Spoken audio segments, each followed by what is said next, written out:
It feels so good to be back. What is going on, hockey fans? And welcome to our first live watch along of the 2024-25 NHL season. It is your boy, Neil Villapiano, the host of the Devil State of Mind podcast, and we welcome you to a very exciting first game of this NHL season. It is the first of two games to kick off this global series over in Prague, Czechia, as the New Jersey Devils take on a familiar foe in Lindy Ruff and the Buffalo Sabres to get this season underway. And as always, guys, thank you so much for taking time out of your Friday afternoon to join us here today. I am so excited that I get to kick things off here on the THPN YouTube channel for this year's editions of Live Watch-Alongs. And yeah, it is so exciting for the New Jersey Devils, the team that I cover. They are kicking off the season over in Czechia, the home country of Andre Palat, and there's so many things that you have to be excited about from New Jersey. First and foremost, you have a new head coach in Sheldon Keefe. You brought in Jacob Markstrom. You have Brett Pesce now, Brendan Dillon into the lineup, Stefan Nason, Jonathan Kovacevic, Seamus Casey makes his NHL debut tonight on the back end for the Devils. So much excitement there. And also you get a chance right away to go up against your former head coach of the last 4 seasons in Lindy Ruff, who makes his second appearance now as the Buffalo Sabres head coach. This should be a really, really exciting one here this afternoon. One of the few times that I'll actually get to do an afternoon live watch along. But if you're new to the channel, make sure to leave a like on this stream, subscribe, and hit that notification bell so you get notified every time we go live here on THPN. We already have a bunch of live watch alongs set up for you. This is just the first of many that we're doing, not only this upcoming week, but for many weeks to come here during the NHL and hockey season overall. Also, make sure to leave your score predictions in the chat. You have until the beginning of the third period to leave them in the chat, and I will star them, and I will give a shout out to anyone who gets it right, or maybe gets it fairly close here, as we already have some people dropping in some comments. Just a comment 93 says Lindy Ruff gets some revenge, so it looks like he's going with the Sabres tonight. My good buddy Jimmy Finizzi of the Blue Seats New York Rangers podcast. He's at a wedding today, so he won't be able to watch, but he just wanted to jump in to say that hockey is back. He also gave a 4-2 prediction win for the Devils in this one. What's going on, Jared Brown? He says, what's up? Let's play some hockey.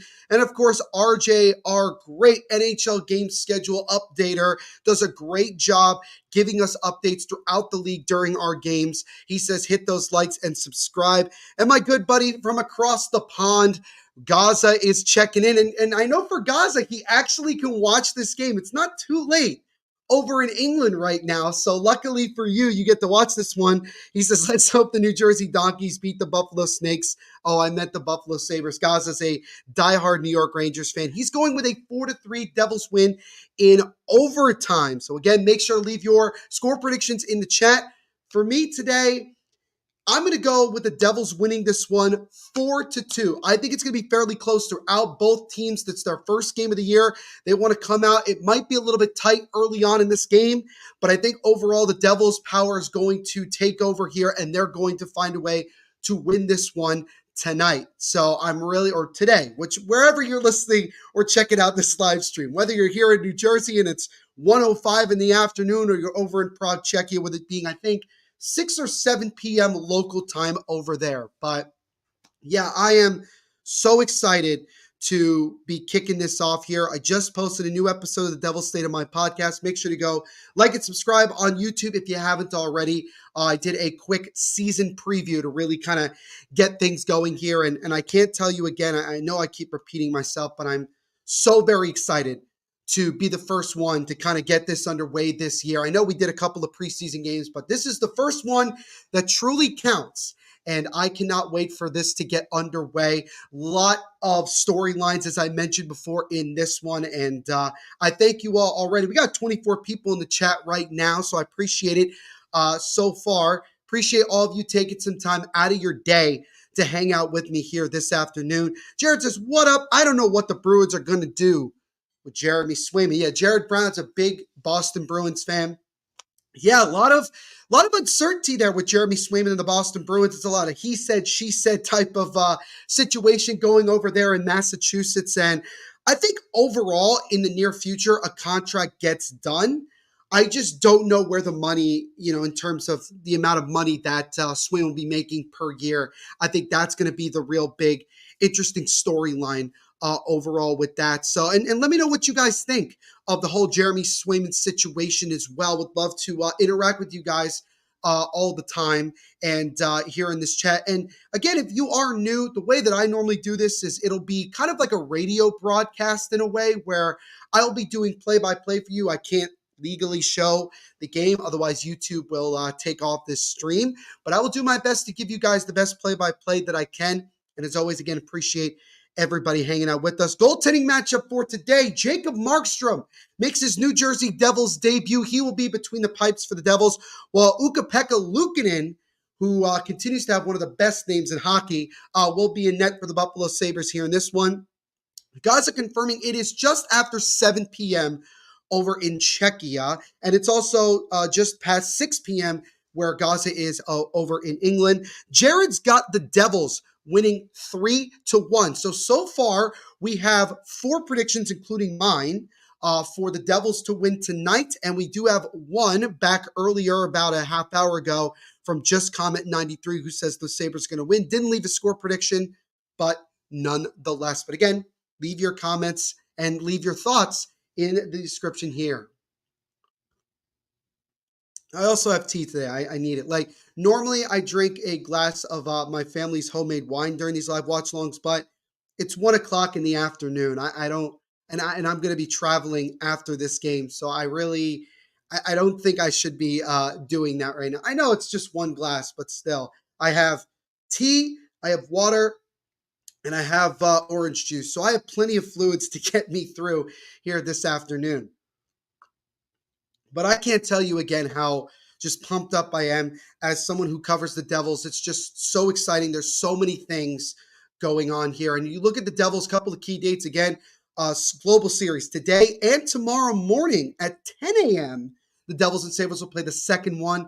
Then the first Devils home game will be next Thursday, October 10th at the Prudential Center, where Sheldon Keefe gets his first crack against his former team of the Toronto Maple Leafs. That should be a lot of fun here. Cannot wait for all this. Excited to see how Utah does this year. The Utah Hockey Club, who just named Keller as their first ever captain. So congratulations to Clayton Keller on becoming the first captain of the Utah Hockey Club. Ice X going with the series sweep. He thinks that the Sabres will win both games of this global series. Ice X, make sure to also leave your score prediction for just today's game as well. And we'll see if you are correct, as there right now, someone by the name of Elizabeth Kopeka is doing what I assume to be the national anthems for both the United States and probably Czechia as well. So we still have a little bit of time here. Definitely seeing a lot of different jerseys in the stands. I always look at international hockey games the same way that I look at international NFL games, where you're going to see a lot of jerseys of different teams, not just the teams that are playing in the respective games. That's the way that I look at it, and I think that's what you're going to see in these two games here. Olaf Fubb says, sup, dudes, go Sabres. All right, so we got another Sabres fan in the chat. Loving that we're getting both Devils and Sabres fans. Olaf Fubb, make sure to leave your score prediction in the chat for today's game. Icex going 4-2 Sabres. So he's taking my score prediction and just flipping it in favor of Buffalo in this one. So a lot of excitement here. Already got 4 score predictions that I've had start, and I hope to get a lot more. And again, as mentioned before, you have until the beginning of the third period to drop your score prediction in the chat. So make sure you guys get that in there. And yeah, I'm just really excited to be doing the first of what should be many live watch-alongs here on the Hockey Podcast Network YouTube channel. Again, we have so many great guys that cover every single team in the National Hockey League. We have multiple people that cover several teams. I mean, it's just, there's so much content out there for you guys. So make sure to like and subscribe to the THPN YouTube channel while you are here. RJ, with some non-hockey news. In the this past hurricane that happened down in Florida hurricane, over 200 people have now lost their lives due to this hurricane, which actually ends. It actually looks like it's going to end up being worse than Hurricane Katrina, which I think a lot of people would look at and say, how could any hurricane be worse than what happened in Hurricane Katrina years ago? But my thoughts and prayers are out to all of the families and people that have been affected by this, awful, awful hurricane that happened over the past couple of days. And I hope sooner rather than later they can find a way to, not, I don't want to say move on, but certainly try to move forward, with their lives after all this difficulty. But nonetheless, I'm hoping that even if some people who have been affected by this hurricane are watching this stream today, I hope that I can at least bring a little bit of, joy and, a little bit of a distraction for you over the next 2-3 hours here. I really would like to do that for you. My good buddy Duke, or the musical Duke of Raw Town, is here. He's saying RIP to the victims of Hurricane Helen. Indeed. He's also saying, how is everybody, and happy new NHL season. Happy new NHL season to you, Duke, as well as everybody who is hanging out with us. Got 41 people right now in the chat. And look at this. Jaromir Jagr is going to be dropping the ceremonial puck drop to get this season and game underway here. And as if you don't know, Jaromir Jagr just recently announced that this upcoming season he's playing over here in Europe. This will be the final season for him in professional hockey. So Jaromir Jagr is finally going to be hanging up the skates after several plus decades of playing professional hockey, both in the NHL and over here in Europe. Let's see who the players that will represent each team will be a part of this. Looks like Rasmus Dahlin, the newest captain of the Buffalo Sabres, and Andre Palat, who again is playing in his home country. This is a special 2 games for him, and it's going to be a special day for everyone that's involved. Olafud says Jagr classic. Duke saying he's staying neutral because he's a Leafs fan. You and I will have some fighting words, I'm sure, next Thursday when the Devils and Maple Leafs take off against one another. And then the official start for the rest of the NHL is 5 days away from now. So Wednesday of next week. Really, really excited for that. There's still some preseason games going on, but for both the Devils and Sabres, their season starts right now with these 2 games. And then the Devils and Sabres will both have a bunch of days off to travel back to their respective cities and then get ready for the rest of the NHL season here. And again, I am so excited to get ready here. Both teams are on the ice here. Ukko-Pekka Luukkonen for Buffalo, as mentioned before, and Jacob Markstrom for the Devils here. And ladies and gentlemen, welcome to what should be another exciting season of NHL hockey here on the Hockey Podcast Network YouTube channel. For all of these live watch-alongs, I want you guys to sit back, relax, and enjoy the first of many, many thrilling games that we have in store for you. So here we go, guys, as both teams just about ready to get the 2024-25 season underway. A lot of expectations for both teams, and we'll see how they both come out here in this first period. Really excited. Nico Hischier getting ready to take that opening face-off here against the top line of the Buffalo Sabres. Both players are at center ice. Referee giving a little bit of a false start here, but the puck is dropped, and this 2024-25 season is officially underway. And again, for those of you that don't know, is that shot there is stopped. Scramble in front of the crease. Puck is loose, but the Sabres chip it out. For those of you also that is new, I use Flash Score to give you guys just kind of like the updated scoreboard as well as stats that'll continue to update themselves as we go along here. So again, as now Jesper Bratt comes in, he takes a shot, but he fanned on it, regains it. Puck is in the left corner here in the Buffalo zone. Now Timo Meier to Jack Hughes. Jack Hughes now gets it. Now Bratt on the right side. Bratt gets it top of the point. Drive by Dougie Hamilton. That shot gets blocked in front before it got to Pekka Luukkonen. Devils with some good pressure in the early going here as that shot just doesn't get to Pekka Luukkonen, and then the Sabres dump it out again. So the Devils lot of expectations going into the season to get an icing here against the Devils. And, you look at that top six. You have Jack Hughes, Nico Hischier, Timo Meier, Jesper Bratt. You bring back Tomas Tatar, Dawson Mercer as well. Dougie Hamilton's back in the fold. You have some new guys, as I mentioned before.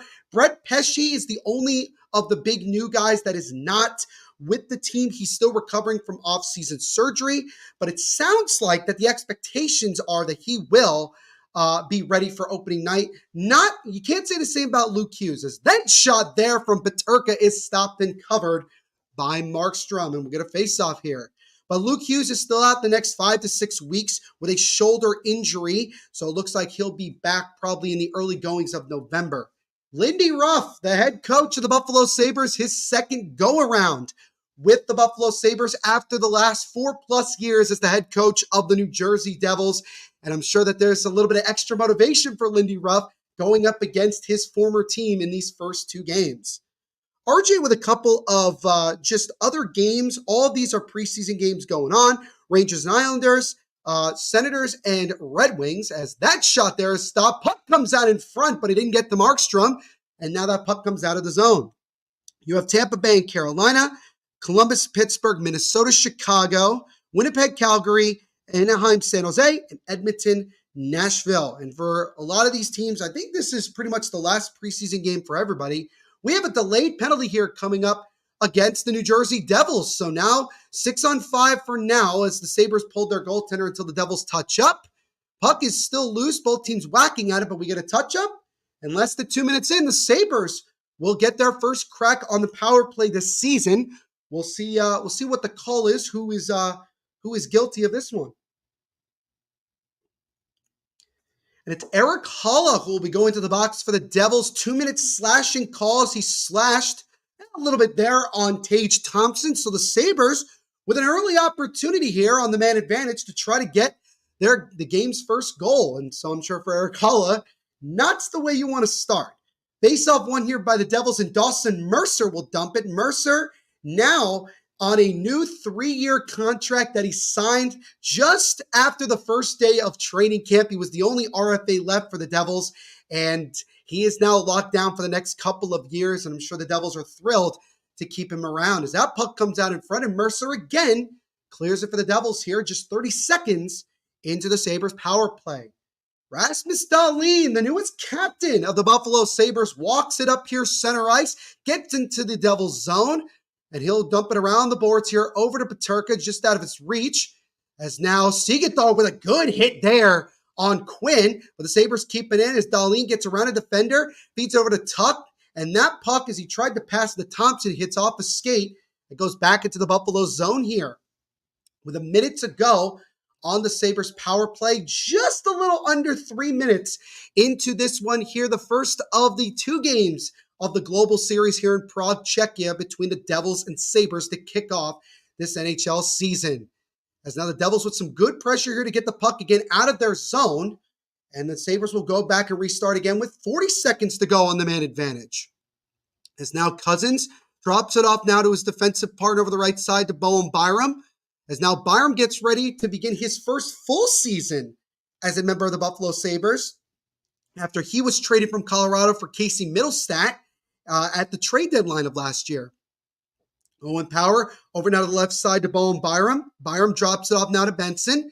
Benson now tries to keep it in. Puck is loose. Opportunity for Nico Hischier, shorthanded. Coming in with a breakaway shot. And a good save there by Pekka Luukkonen, and a rebound try is stopped as well. Nico Hischier with a great opportunity to try to score shorthanded, but Pekka Luukkonen stops it. Sabres power play is up. And that puck comes out in front as now the Sabres regain it here as we're back to 5-on-5. Puck now, here comes a drive, and that one is stopped by Markstrom. Puck bouncing again. Good pressure here by the Sabres, but now the Devils will get to it, and Mercer will backhand it into the Sabres zone. So a really good penalty kill job there by the Devils, their first one of the year, and a really good shorthanded chance by Nico Hischier as well, as that shot from Greenway just goes wide of Markstrom. Sabres trying to keep it in here. Simon Nemec, good physical hit there in the right corner. 15:42 and ticking to go in the first. Still no score here. That puck almost came out in front. And now here comes Jack Hughes coming off of that off-season surgery with the shoulder. He's back at full strength, and a lot of high expectations here for this very, very talented individual, hoping for a bounce-back year, as many of the Devils players are. And there's Seamus Casey, the former University of Michigan product, Devils draft pick from 2 years ago, making his NHL debut tonight. An exciting place to do it, I might add. Sabres now coming to offensive zone. Feeds it over to Thompson with a shot, and that one just goes wide of the glove of Markstrom, and the Devils will dump it out again as we've just approached about 5 minutes into this first period. Puck bound around, and now Markstrom wraps it around the boards, intercepted by the Sabres. Backhanded in. Brendan Dillon, one of the several new faces for the New Jersey Devils, the former San Jose Shark and Winnipeg Jet defenseman, and we get an offsides here against Buffalo with 14:51 to go in the first. Still no score. But just moments ago at the end of the Sabres power play, Nico Hischier with a breakaway chance. And now looking at the replay of it, he didn't even get a shot on the original chance. He lost the puck, then took a shot from a sharp angle, but Pekka Luukkonen made the stop. And then you saw just moments ago Thompson with a shot in the Devils zone that just went wide of the glove of Markstrom there. Did the power play penalty elapse? Yes, it is over now, so teams are back to even strength. So the Sabres are 0 for 1 on the power play. Jonathan Kovacevic, another newcomer for the Devils on the back end, came over in a trade from the Montreal Canadiens. Tomas Tatar, he's back in New Jersey on a 1-year deal after spending last year with Colorado and Seattle. As now Benson with the puck now, gets it now top of the point. The Barn fakes the slap shot. Having a little bit of trouble here. Oh, and the Devils almost got a breakout chance. But the Sabres get to it. They'll just dump it back in as both teams make a quick change. So kind of a little bit of a back and forth, but the Sabres over the last 2 or 3 minutes have been able to get a couple of good opportunities here. Andre Palat, the Czechian native, into the zone. Gets at the hole, and that shot deflected wide into the right corner. And now the Sabres look to come the other way with speed. So they come over to the left side as Peterka gets knocked off the puck. Now the Sabres keep it in. Dahlin feeds it over. One-time shot and a good save there from Markstrom with the left leg pad. Puck comes out in front, but nobody home. Dahlin keeps it in. Rashad top of the point gets blocked and goes up and out of play. 13:46 to go in the opening period. No score in this opening Global Series game between the Devils and the Buffalo Sabres here. So pretty good end-to-end action so far here as both teams just trying to get themselves going here. I mean, both teams have had an opportunity to play some of their main guys in a couple of preseason games. Devils had a pretty shortened preseason with their main guys only playing in 4 of the 7. The last 3, including last night's 5-4 loss to the Flyers, were all by Utica Comet, Adirondack Thunder, and PTO guys. We have 57 people in the chat right now and 19 likes already, and we're not even halfway through the first period. Thank you guys so much. Continue to like and subscribe. Really do appreciate it. We have ACOG Batteries, who is listing in from Iraq, watching this game. Thank you so much. Got Dahlin and Timo Meyer, my fantasy team. Hey, no worries, man. Thank you so much for taking some time to hang out with us today. We really do appreciate it. We thank you for your service as well. What an end-to-end game. I'm still unsure who went off in that penalty and for what it was. Duke, I'll reiterate for you. It was Eric Holla who went to the box for the Devils. It was a 2-minute minor for slashing. That was the first and so far only penalty of this game. Mulberry Miles saying, let's go Devils. Love it, Mulberry. Love it indeed. And again, as mentioned before, make sure before the start of the third period, you put your score predictions in the chat, and I will star them, and we'll see who ends up being right or close to being right by the end of this one. We have a trivia question here, a Devils trivia question for you guys. Which 2 Devils have multiple goal games in their season opening win in Sweden versus the Edmonton Oilers back in 2018? I know this answer only because I watched the replay of the game earlier today just because I wanted to get in the mood of watching the Global Series, but I know this answer. Want to see what you guys can come up with. Sheldon Keefe making his New Jersey Devils debut as the newest head coach of the Red and Black, and a lot of excitement around him as he's coming over after a lot of a lot of regular season success for sure with the Maple Leafs, but obviously a lot of pain when it came to the playoffs. And now he gets his second opportunity to try to redeem himself. So we're back underway here in this first period. Puck over in the right corner here. Some good pressure here by Buffalo since they got that power play. Puck comes squirting all the way back out into the Saber zone. We do have a minor signing here that happened today. Golden Knights signed a one-year contract with who exactly, RJ? I'm not sure. They signed somebody to a one-year, $775,000 contract. Now Jesper Bratt gets it to Timo Meier. That shot gets blocked. And now the Sabres will control it here as Bratt almost had a golden opportunity there. Jacob Markstrom will now play the puck, dumps over to Dougie Hamilton. Puck is loose and intercepted by Buffalo. It's now Tuck, top line on here for the Sabres. It's now Jack Hughes lost it. That puck comes over the right side. That shot there from the Sabres and just goes wide. It looks like it deflected wide of Markstrom. It goes up and out of play. Dougie Hamilton back from injury. He was out from basically, mid-November to the end of last year. So, it's great to see number 7 back in the New Jersey Devils lineup. Tanner Pearson, who was on a PTO with the Golden Knights, signs a one-year contract, so he does make the team. Good for him. Let's go on. Danelle, good to see you as always, my friend. Hope you are doing well this afternoon, and thank you as always for hanging out with us here, and happy first day of the NHL season. I know for most teams it's not, but, for these two teams, it certainly is the beginning here. Devils really having some trouble with the forecheck of Buffalo right now. Haven't really generated much of anything after the first 2 or 3 minutes, but now the Devils come the other way. Nico Hischier now gets over to Mercer. Mercer tries to backhand it. Hischier now gets to it, loses the puck, and now it's intercepted again by the Devils. Hischier feeds it in front and just couldn't get it to the outreach of Dawson Mercer. Good pressure here from the Devils. We're just about 8 minutes into this first period, still no score. Hischier behind the net, gets around Owen Power, tries to feed it over. That puck comes out in front, and now Dylan Cousins will get to it, and he'll calmly dump it back into the Sabres zone, Devils zone, while both teams make a change. That long stretch pass gets blocked, but Polak gets to it, and he'll dump it in.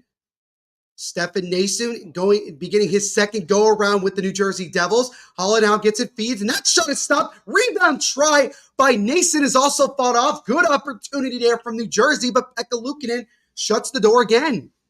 So both goaltenders here as Kovacevic gets it. The next shot, and he scores! It's Stefan Nason! It's first goal back with the Devils, and New Jersey strikes first. It's 1-0. Stefan Nason, welcome back to the Garden State.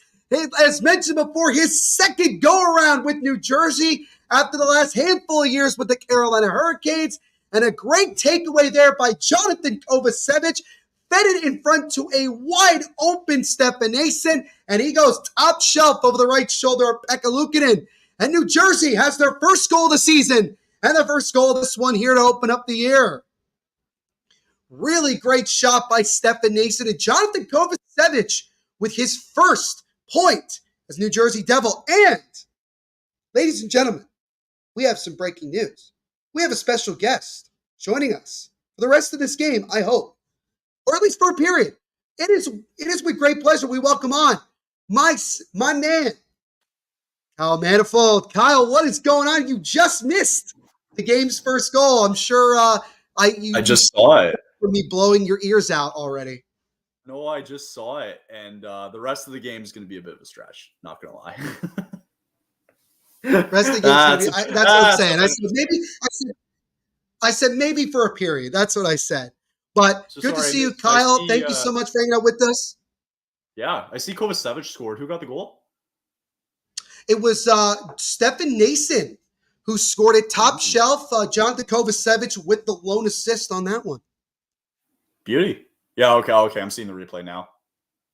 Nice. How's it been so far? It's been good. I mean, the Sabres had a power play earlier, but they didn't score, but some good pressure by the Sabres. And then the Devils in this last little period here were able to get themselves a couple of good chances, good forecheck, and that led to the game's first goal. So Stefan Nason, nice. from Jonathan Kovacevic at the 8:39 mark gives the Devils the early 1-0 lead. Beauty. We got some lovely people in here too as well. I'm loving it. This is We got fantastic. Not bad 55 for the first people, one of the Kyle, season. in the chat right now. Got 55 Not people hanging bad out for with the first one. Love it. Love to see it. Yes. There's now an opportunity. Hischier with a shot, and that one gets blocked. Devils trying to keep it in. Owen Power lost it for a moment, but gets it out. So, I mean, Kyle, I'm not going to ask you what you're looking for through these first 10 minutes because we have now reached the 10-minute mark of this first period. But, I mean, what are you looking for from both teams here just in this first game, with this being the first one that truly counts?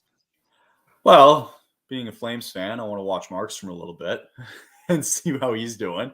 All right. I've seen some times through juniors watching Luukkonen in net too. So I'd like to see kind of if he's going to be able to take that next step this year. So I'm hoping that he can kind of play well because he was such a good junior player, man. Even in that World Juniors for Finland, he was so good. So I'm kind of hoping that he can play well. And yeah, I don't know. It's just new additions every year with new teams, and you just want to see how they mesh. And really with Buffalo, I mean, I know it's only game one, but you got to take every game, as just as important as the next. Yeah, for sure. And Kyle, do I mention the elephant in the room that is our lovely game time thing that's staring right in front of all of us here on YouTube? Well, you can. I mean, it starts on the 8th, but you can. Just start on the 8th. Just start on the 8th. I'll just say this. I'm We will have some more news with game. I'm gonna go ahead and change. We'll hold off for another. What is it? Today's the 4th. We got 4 days. I'm just gonna change it for now. Not a big deal. I wanted to see how long I want to see how long you could go until you notice. I know. Well, okay. Well, cat's out of the bag a little bit for those watching. So what's gonna happen is Tuesday we're starting a new sponsorship with Game Time. And not only for ourselves at THPN, be on the lookout. We're going to be doing a lot of giveaways for free tickets. We're going to keep it very simple. It'll be liking a post, making sure you're following us, maybe a comment in the section as well too. And you guys have some chance to win some free tickets coming up. And throughout the entire network, you're going to be seeing a lot of that too, with a lot of our other shows doing some free ticket giveaways. So just be on the lookout for it if you want a chance to win some free tickets to a game this year, which I'm pissed because I'm not going to Buffalo in November to watch the Flames play. Whatever. Fine. We're going to make up for it in February when we go. I'm going to Calgary in February to see them play. I'll be using the Game Time app for it. For sure. When it gets there, but anyway, That's what's happening coming up, and we hope you guys can be on board. Love it, love it, love it. Danelle saying, have you checked out the New Era website of the NHL? Had so much better than Fanatics. I have checked out New Era many times actually, because New Era's, especially when it comes to like baseball hats, like that's like the number one place to go. I mean, I'll just say this with Fanatics. It's going to be, I think it's going to end up being a love-hate relationship. That's kind of how I see it going. Not just with hats, but certainly with jerseys. And, we'll see. We'll see what happens here. It's more hate than love. Yeah. Yeah. Stoppage of play here. And it looks like we have an interference call against, I want to say Buffalo, but I'm not sure. Even the referees have Fanatics jerseys. Oh God, we're really like doing this. You got to fulfill it, right? You're not. Well, I didn't realize. I didn't realize Fanatics did that too. I didn't realize. They're in They're going to be in everything. Remember, I told you about the one yesterday where there was a kid from his mom. The kid was like 5 years old, and he got a Dustin Wolf jersey because his number was 32, but they sent him one that said 23. Oh God! See, it's already beginning.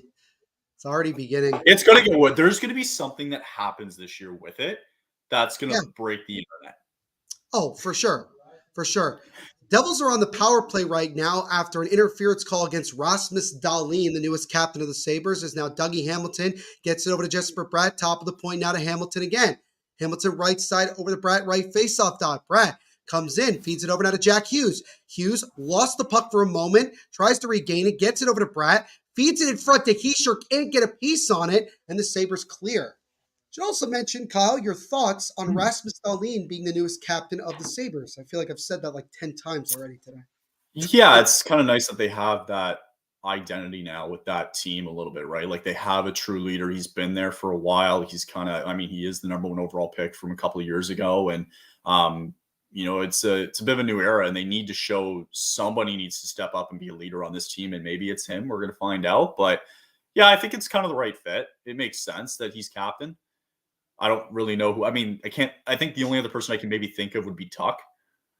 That's what I was banking on. I thought it was going to be Tuck, Yeah, but I mean, Darlene is also very good as well. I'm not going to look at it. it I think like, he's a Buffalo native. Isn't he a Buffalo native? Tuck is a Buffalo native. Grew up a Sabres fan. Yeah. So, Jesper Bratt, just out of the reach of Nico Hischier, looking to try to get a tap in here. Devils still with the puck here. And no, the Sabres intercepted and clear with 25 seconds to go on the power play. One thing I've noticed, Kyle, about Markstrom, he really loves playing that puck. He's done it like many times already in this first period. That's why his save percentage is a little low sometimes. Little low. Everybody wants to be Marty Brodeur. I think that's really how I react to it. How'd you think the kid Brodeur did in preseason? I think it was actually hilarious that he had as good of a game as he did. Granted, again, it was like you're playing against all like AHL and ECHL players, but I thought he played really well. It would have been nice to see him get the shutout. The shutout ended like only a minute to go in the game. But it was exciting. It was really exciting to see, a Brodeur back in net for the first time in over a decade. So it was Absolutely nice. It was the Devils' only win of the preseason. They finished 1-6 in the preseason, which is fine. It's fine. It's not. It is what it is. Yeah, I mean, 3 of the last 7 games for the Devils in preseason were by their ECHL, AHL, and PTO guys. So it wasn't even their main guys. But it was just cool to see. Yeah, for sure. And speaking of PTO, Kevin Labanc finishes the preseason with 6 goals in 3 games for the Devils, including a hat trick last night in their 5-4 loss to the Philadelphia Flyers. I think that there is a very high chance we see Kevin Labanc with the Devils when they return from Czechia here in the next couple of days. I mean, I think he ended up leading the preseason in goals overall, which is pretty remarkable. I think you're right. Yeah, I wouldn't be mistaken. Also, speaking of PTO, myself doing the Flames cast with you yesterday, of course, right when we finished recording, Tyson Barrie signs a contract. I was so mad. I know it's going to happen all year where you're going to do an episode and it happens with everybody. And then all of a sudden breaking news all the time. And I'm like, are you kidding me? You couldn't have waited like 10 minutes.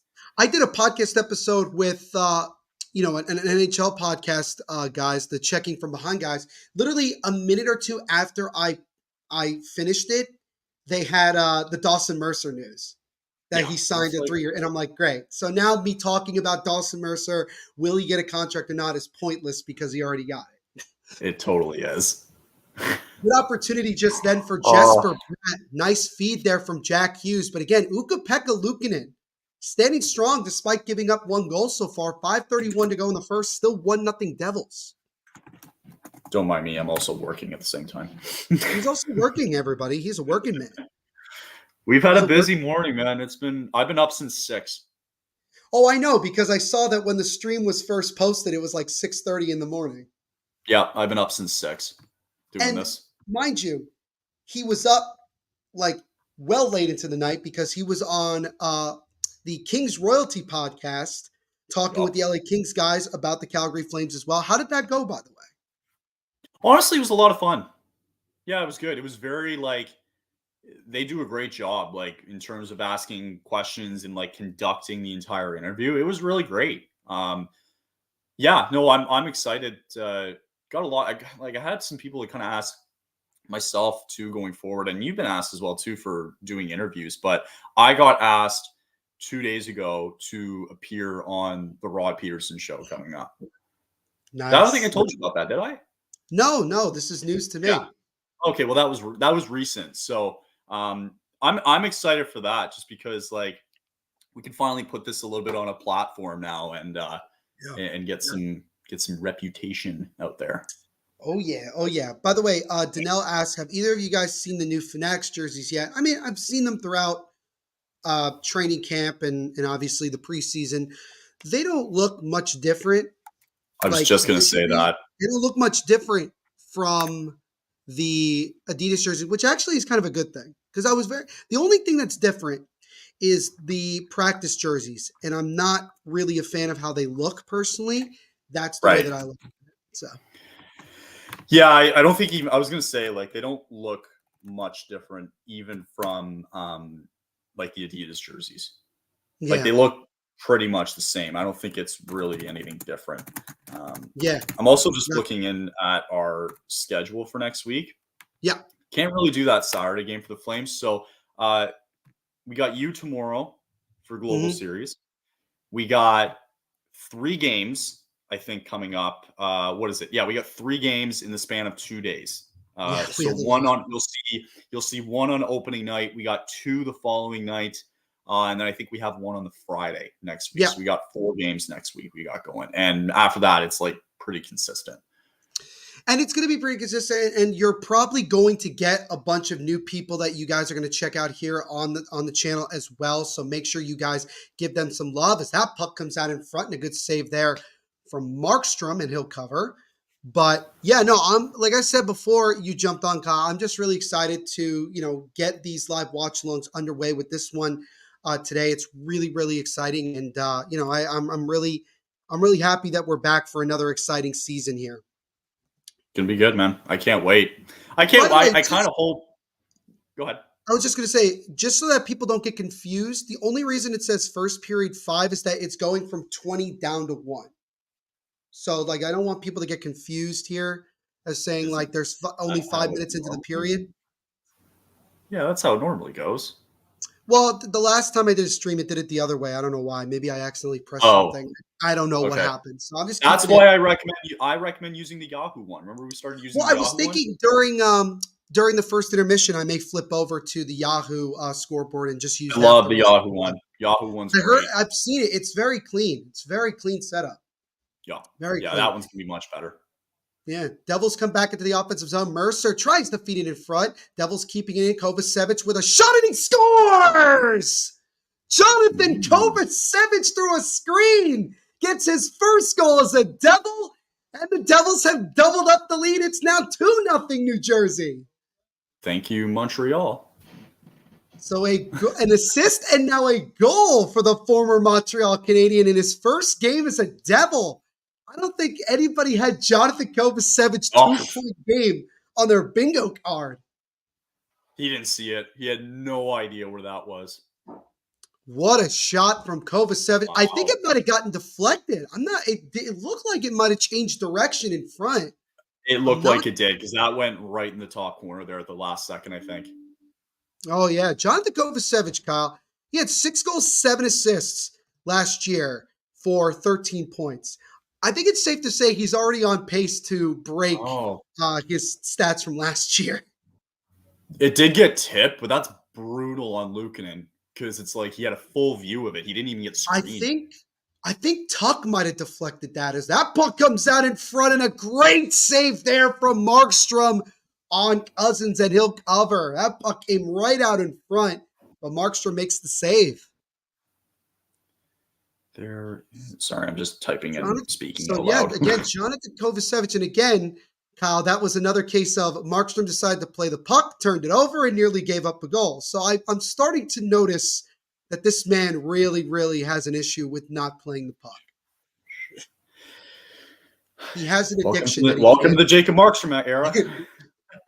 Well, he made the save. I'll give him that. He backed himself up there, but.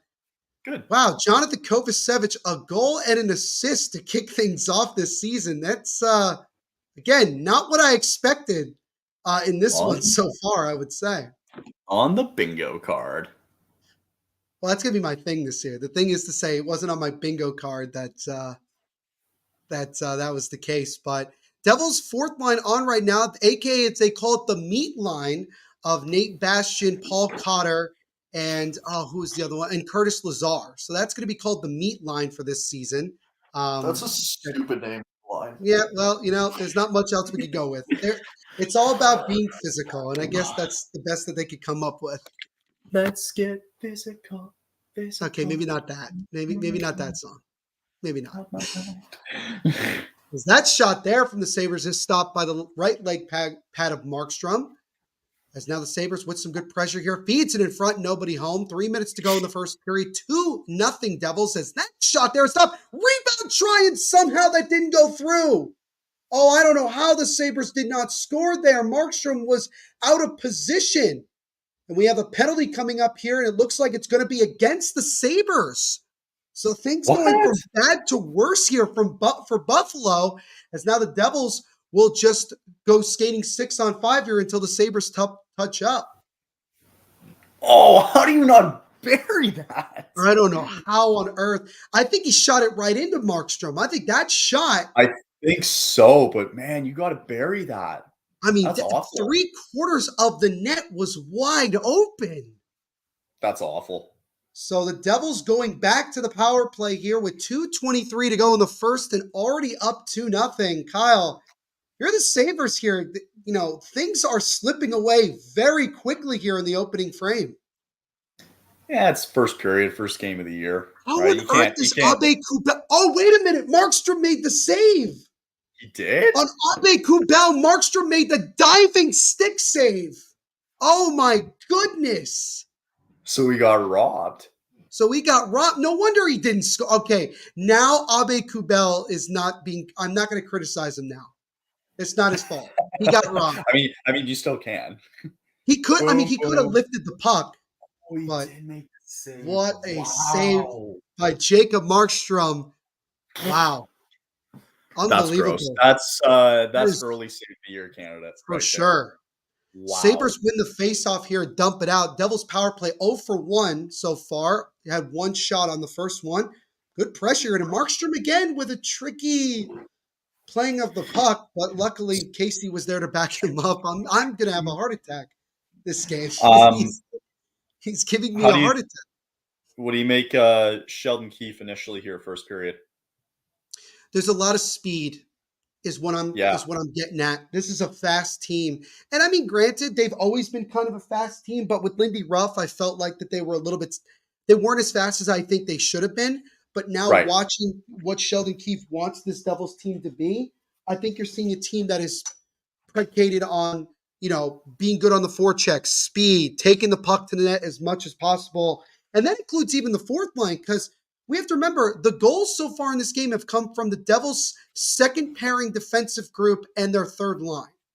So I think right there that shows you that everybody's, pushed to be as aggressive offensively as they can be. Right. So, well, maybe that's the new identity for this team now, right? Going forward.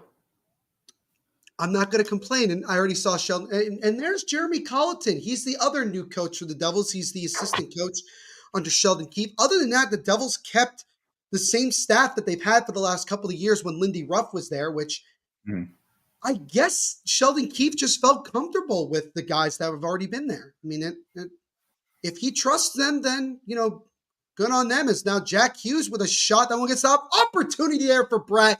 And that one gets stopped by Luukkonen, and then the Sabres clear. Jack Hughes, trust, by the way, on those guys. Right when he first met him, He said it right away. He said he built that trust almost immediately as he met them. So, because I think there was a lot of expectation that Keefe was going to come in, bring in a lot of the former Leafs guys from his coaching staff. But also, Craig Berube didn't get rid of a lot of the guys that were on Sheldon Keefe's staff in Toronto either. So, well, some went, some stayed. Some stayed, some didn't. I forgot. Is Boucher still there? I forgot if he is. Do they still keep him? No, I think they tossed him. I think they tossed him. And I don't think he's anywhere right now. I don't think he's coaching. They should have done what the Miami Marlins did in the MLB yesterday. Oh, they just got rid of everyone. They wiped the slate. They told everybody you're all gone. They got rid of everybody. I mean, they just decided, yep, everyone's gone. And I'm like, okay. See you later. That's crazy. I kind of like it, though. You like it? Yeah, if you're an organization that in sports that hasn't been, effective or have done near nothing at all for the last 20 years, you need a damn clean slate. Screw everybody in the system and let's start something new. All right. Fair enough. First period comes to an end. Devils did not score on that power play, so they're 0 for 2, but they lead 2-0 after 20 minutes of play thanks to goals from Stefan Nason and Jonathan Kovacevic here for the Devils. So, Kyle, your thoughts after 20 minutes from both sides here in this first game? Good. Okay, let's be fair to Kyle. He was not here the first 10 minutes. Like, give it. Last 10 minutes. I'm seeing Markstrom just come out of nowhere. Like, he's doing a lot more often. That's just something to just keep an eye on because he made a lot of mistakes last year doing that. And everything else. I'm surprised how poorly Buffalo's been playing defensively. I think they're just letting the Devils kind of set up too easily in the attacking zone, and they got to clean that up and got to stop taking stupid penalties because they've been giving them to them so far.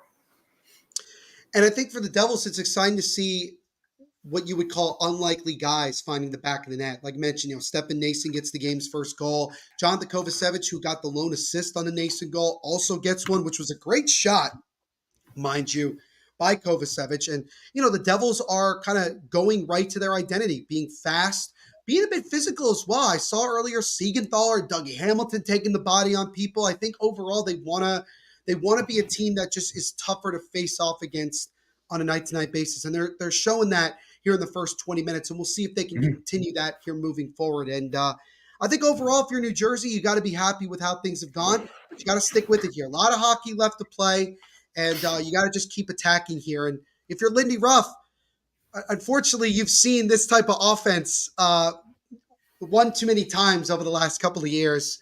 And you got to find a way to slow them down to some extent and try to get more traffic in front of Markstrom, because right now he's seeing everything. Everything that's being thrown at him right now, he's been able to make the save, unless you're Abe Kubel and you get absolutely robbed in a wide open net. Other than that, which might have been the best chance, I think, for the Sabres without question, because it looked like for sure they were going to score. But right, Markstrom makes a great save. But overall, good first 20 minutes. And I think we're going to step aside for our first break of the day. And then Kyle and I will kind of just, Kyle, are you going to stick around for a little bit longer? Yeah, I got a little bit. I can hang out at intermission, and then I'm going to get back. So, he'll hang out during the intermission, probably leave before the second period gets underway. But we'll talk about the latest headlines and news throughout the NHL and just kind of getting ready for this upcoming season. So we will step aside for the first time. Let me find the thing that I want to find. There we go. It's the first game. Please give me some slack. I know. It's okay. Yeah, give me some slack before I get in trouble. But we're going to step aside. We're going to step aside for the first time tonight to get a word from our sponsors.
to welcome everybody back here. I don't know what was going on. Loop.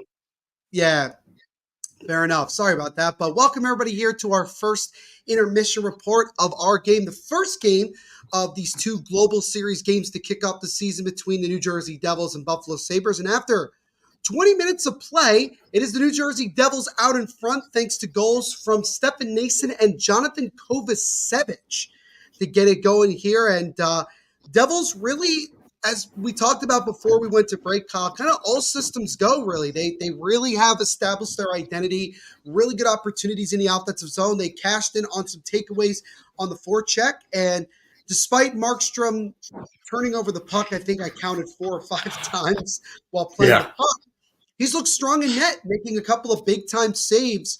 I think if you're the Devils overall, nothing you could really fully complain about. No, and it's a good chance for if you're New Jersey and you're having this type of success early on, knowing that you're playing the same team tomorrow.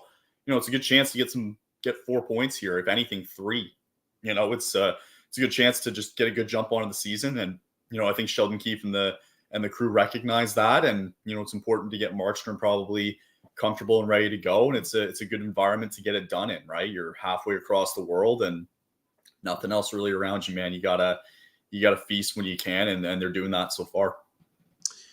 Do you think that it's also big because not only is this, you're playing on a national stage, but you're playing on an international stage, and again, you're the only game regular season-wise that's happening right now. Do you think that this is a really good opportunity for the Devils to kind of make that early statement for what is supposed to be a really, really big year for them, to kind of show the rest of the league, like, hey, we are, we're ready to go. And, this is the type of team you're going to play all year long?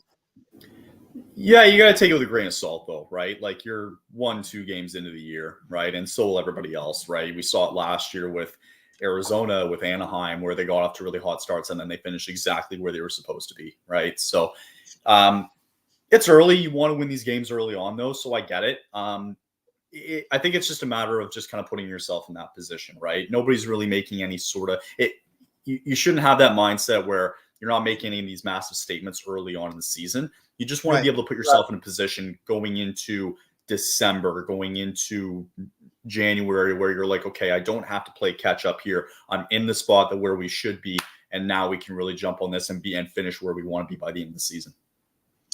Without question. And then again, on the other side with Buffalo, I mean, they had some good opportunities early in that first period where they got the first power play. They were putting some pressure on the Devils, but the Sabres really struggled with maintaining the puck in the zone when they were setting up on the power play. But even after the power play, they started to develop a lot of really good point eight chances, but turnovers seem to be a big thing for them in their own zone. Yeah, I mean, it's kind of the same thing as last year, is it not? Like, their problem was turnovers all of last year with this team, right? And I don't necessarily think Lindy Ruff is going to help this team with that. And kind of watching this team now, I mean, it wouldn't surprise me if this team finishes dead last in the division. Wow. You know what I mean? Dead last. Wow. Okay. Yeah, I don't think it's out of the realm of possibility. All right, fair. I think Ottawa's gotten better because you now have a number 1 goaltender with some. I think just adding Ullmark makes the Sabres a better team. You mean the Senators? Senators, yeah. Sorry, Senators. Yeah, Senators. Yeah, it makes them a better early team. days, guys. Please don't. It makes the Red Wings have gotten better. I don't know if Buffalo has really gotten better per se. So I think Montreal, you added Line A little bit. I don't think I can't foresee Montreal having the same type of year from last year. Maybe there's some strides there. Don't forget, like in this division, especially in the Atlantic Division with Montreal, if you watch the rebuild on, I think it's on Crave Canada here. I don't know if it's on Crave if you guys have Crave in the US, but anyway, they were in a playoff spot at the end of November, I'm pretty sure. So they were. Like they fell to where they were, at the end of last year. But I don't think it's out of the realm that Buffalo could finish dead last in this division. What are your thoughts on the Sabres going back to a familiar face in Lindy Ruff at this point with where their team is? I don't think it's a step in the right direction, man. Okay. Like I don't. I think we saw what Lindy Ruff did with the Devils last year, where you guys were put in a position to make it to the second round as it gets darker in here. You guys were in the second round last year, or excuse me, the year before. You know what I mean? Yeah. You have all last year with Lindy Ruff as Mhm. your coach. Mind you, he was there late when you guys playoffs, right? Yeah. You have him for a full year, not even riddled with injuries, but not really sniffing a playoff spot. And I think that you have to put Lindy Ruff. A lot of Devils fans, from what I remember, were getting ready to throw rocks at him and pitchforks and knives and torches to get him out of there, right? Emphasis on pitchforks because we're the Devils. Right, exactly. So you get him out of there. I mean, you're taught I put him in the same situation as Sutter from his time in Calgary, right? It's the same thing. Your time has come and gone, right? You've had your success 20 years ago. Your time has come and gone. This is a new era and time to move on. So I don't think this makes Buffalo better with having Lindy Ruff at the helm. For sure. And I think that it's going to be one of those things where, you're hopeful if you're Buffalo that you can take a step forward. I mean, making the playoffs would be an amazing step forward, but I think overall you just want to see this team make that progress. And, obviously after 20 minutes, you don't want to throw the season away. I get it, but I'm sure. It's right. So early. But I'm sure if you're a Sabres fan, you're not thrilled with how the team looks through 20 minutes. But again, you don't want to. You're not going to hit the panic button after 20 minutes of the first game. You're probably thinking oh, not this again. That's exactly what you're thinking. That's 100% what you're thinking. By the way, RJ put this out just a minute ago. Utah Hockey Club will embark on its inaugural campaign in Salt Lake City next week, already expressing their frustration over the game day experience at the Delta Center. So there's already seems to be. So I don't know. That's a good question. I don't have that on me, but I do. You mentioned, Kyle. I mentioned it before you jumped on, but Clayton Keller was announced as the first ever captain of the Utah Hockey Club. Your thoughts really quickly on Keller getting that nod? I like it. He's going to be a franchise player for that team. And he is a franchise player. It's time to take the mantle, and it's good timing for it too, especially with the move from Arizona to here. And, you're with the additions that they made in the offseason, like Sergachev and Marino. And, you want to start making a name for yourselves in what's going to be a very tough division. But it just fits, right? It's like peanut butter and jelly with that. It just works, and it gives something the fans to be excited about. And I think with Utah, there's going to be a lot of eyes on them throughout the year. I think just, you want to see what they can do. But, and you and I kind of talked about this yesterday. The reality also is, and this is no disrespect, this is still an Arizona Coyotes team that we saw last year. This is not an expansion team. Well, yes, it's a new team, but it's not like what we saw with Vegas and Seattle, where you can kind of say, all right, kind of, it's a new team. We'll see what they can do. With Utah, you kind of know what you have if you've been watching, but it's still going to be, can they get that energy? Can they take that energy and excitement of being in a new city with new fan base and generate it into success? So I wanted to give people a little insight because I did find what's wrong with the arena in Utah. So this is crazy, okay? I don't like where this is going.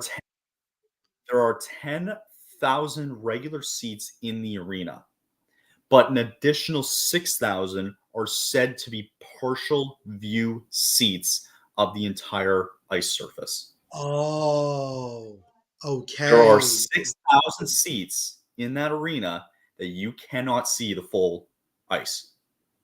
That's wild. Well, that's brutal. I want to give Delta Center the benefit of the doubt in this. That arena's been around for quite a while, and it was designed for basketball, not hockey. It's like when the Islanders played at the Barclays Center in Brooklyn. It's the same thing. It was never designed for that. So I can't totally put blame on the organization for that, but at the same time, I hope that they can find some form of a solution to it. We'll see. But not a good start from a fan's perspective. No, totally. I miss the Arizona State arena already. I'm already. I do too. At least with that, you have like collegiate parties going on there too, right? Yeah, and like that kind of fan base, it's awesome. Saw that Do you Danelle like asked. jerseys? I do, honestly. I like the color scheme. I think it's pretty. I like that it's simplistic. What's funny about it? What's funny about it for me is that it looks like a jersey that you could make on NHL 25. I'm not gonna lie, you can kind of get away with it. Me trying to do that like 2 nights ago.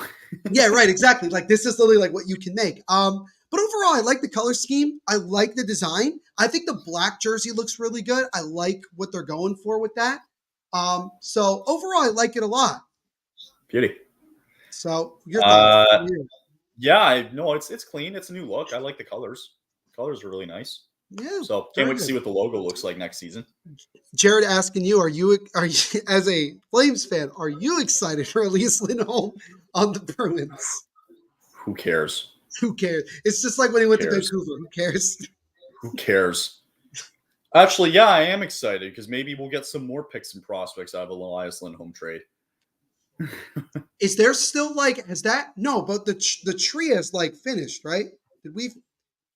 It depends on what Kuzmenko does. If okay. he extends, it's over, right? Until the tree never ends because Kuzmenko could eventually go, and so these young prospects. But yeah, it's pretty much over, right? We got Kuzmenko, Brustevich, Yanni Yermo, who was a prospect, first round pick this year, which was Mateev Gurdin.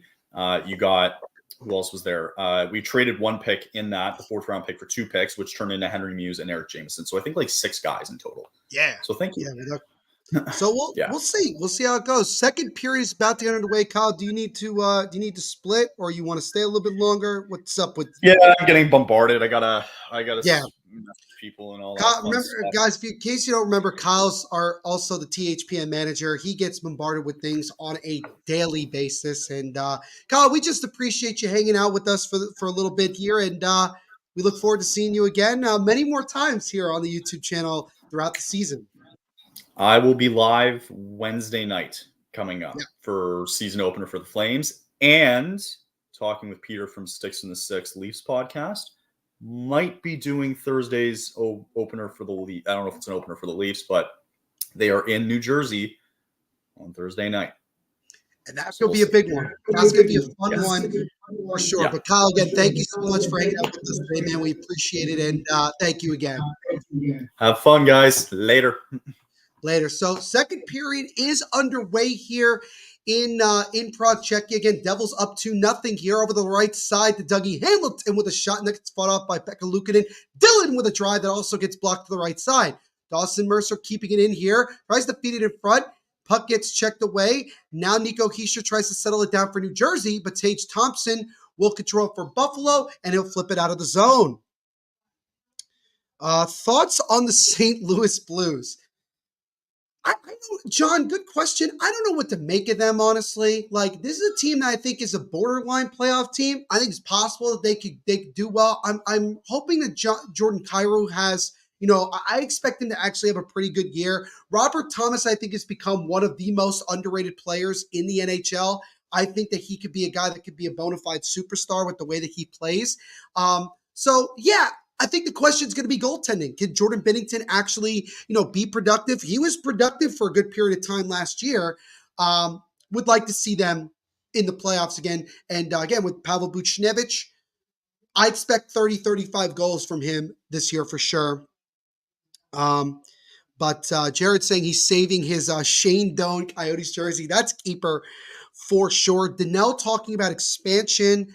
As now the Devils come in with opportunities. Oh, one too many passes. Nason tried to get it back to Palat, but he was covered.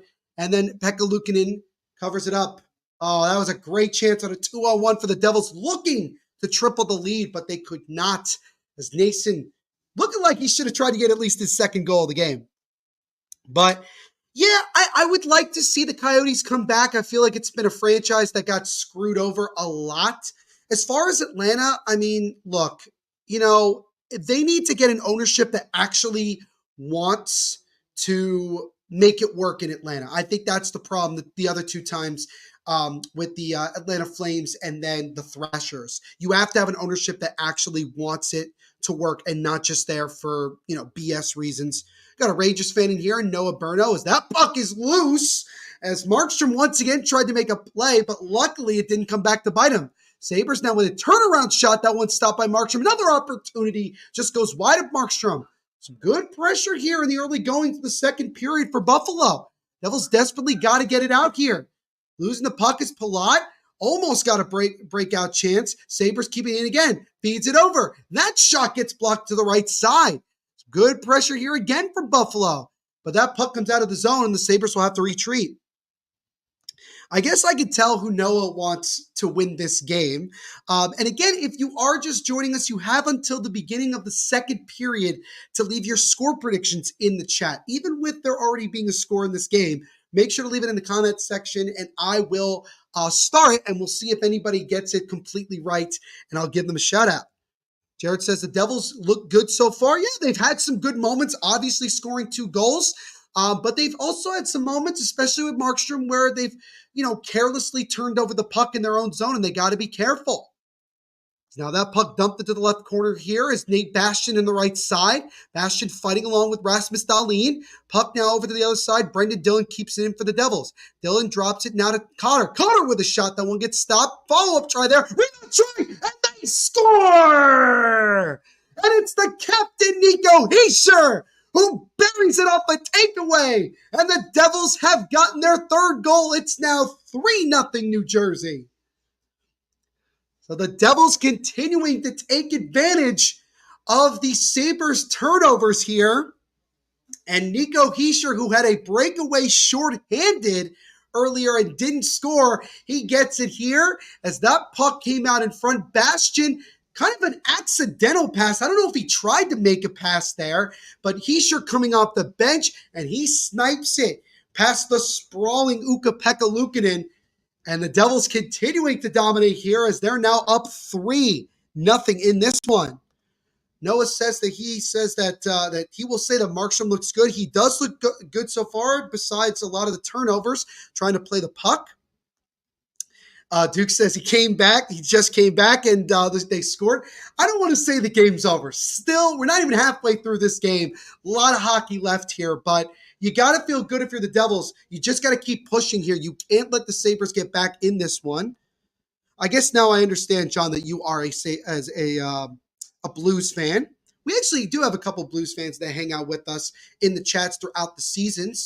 And we'll definitely try to do some Blues games as well. Now the Devils back into the offensive zone. Dawson Mercer gets it to Timo Meier. Top of the point now over to Nemec. Nemec with a shot, and that one gets blocked to the right corner. Jack Hughes chips it now behind the boards. Both teams whacking at it here, trying to get to a loose puck. Bowen Byram having some trouble. Cousins, and he'll just whack it out of the zone. I love Noah's comments. He's not shying away from his thoughts about what he's seen from the Buffalo Sabres here in this one. Duke says the sense of urgency for Buffalo tells me that it's over. I mean, again, I still think that anything can happen here. Nate Bastian and Paul Cotter, 2 of the 3 members of the fourth line for the Devils, get assists on Nico Hischier's first goal of the season. So Paul Cotter, who came over in a trade from the Vegas Golden Knights in the summer, as that shot there by the Sabres is stopped and covered by Markstrom.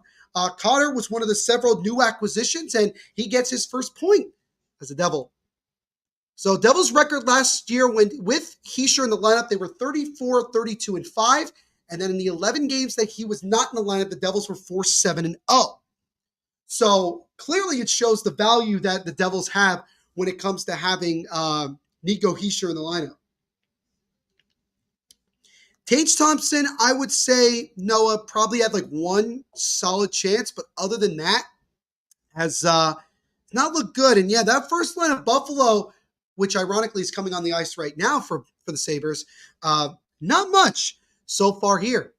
As Jacob Markstrom is going to the bench. He doesn't appear to be hurt. It looks like there's a skate malfunction. So one of the Devils' equipment staff is going to take a look at him.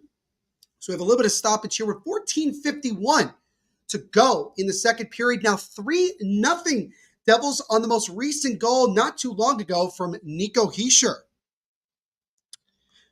Noah says, I'm surprised the Sabres didn't start Levi. Wouldn't be surprised, especially with how this game has gone. Wouldn't be surprised, Noah, if you saw Devin Levi in net for Buffalo tomorrow morning in the second game of this global series.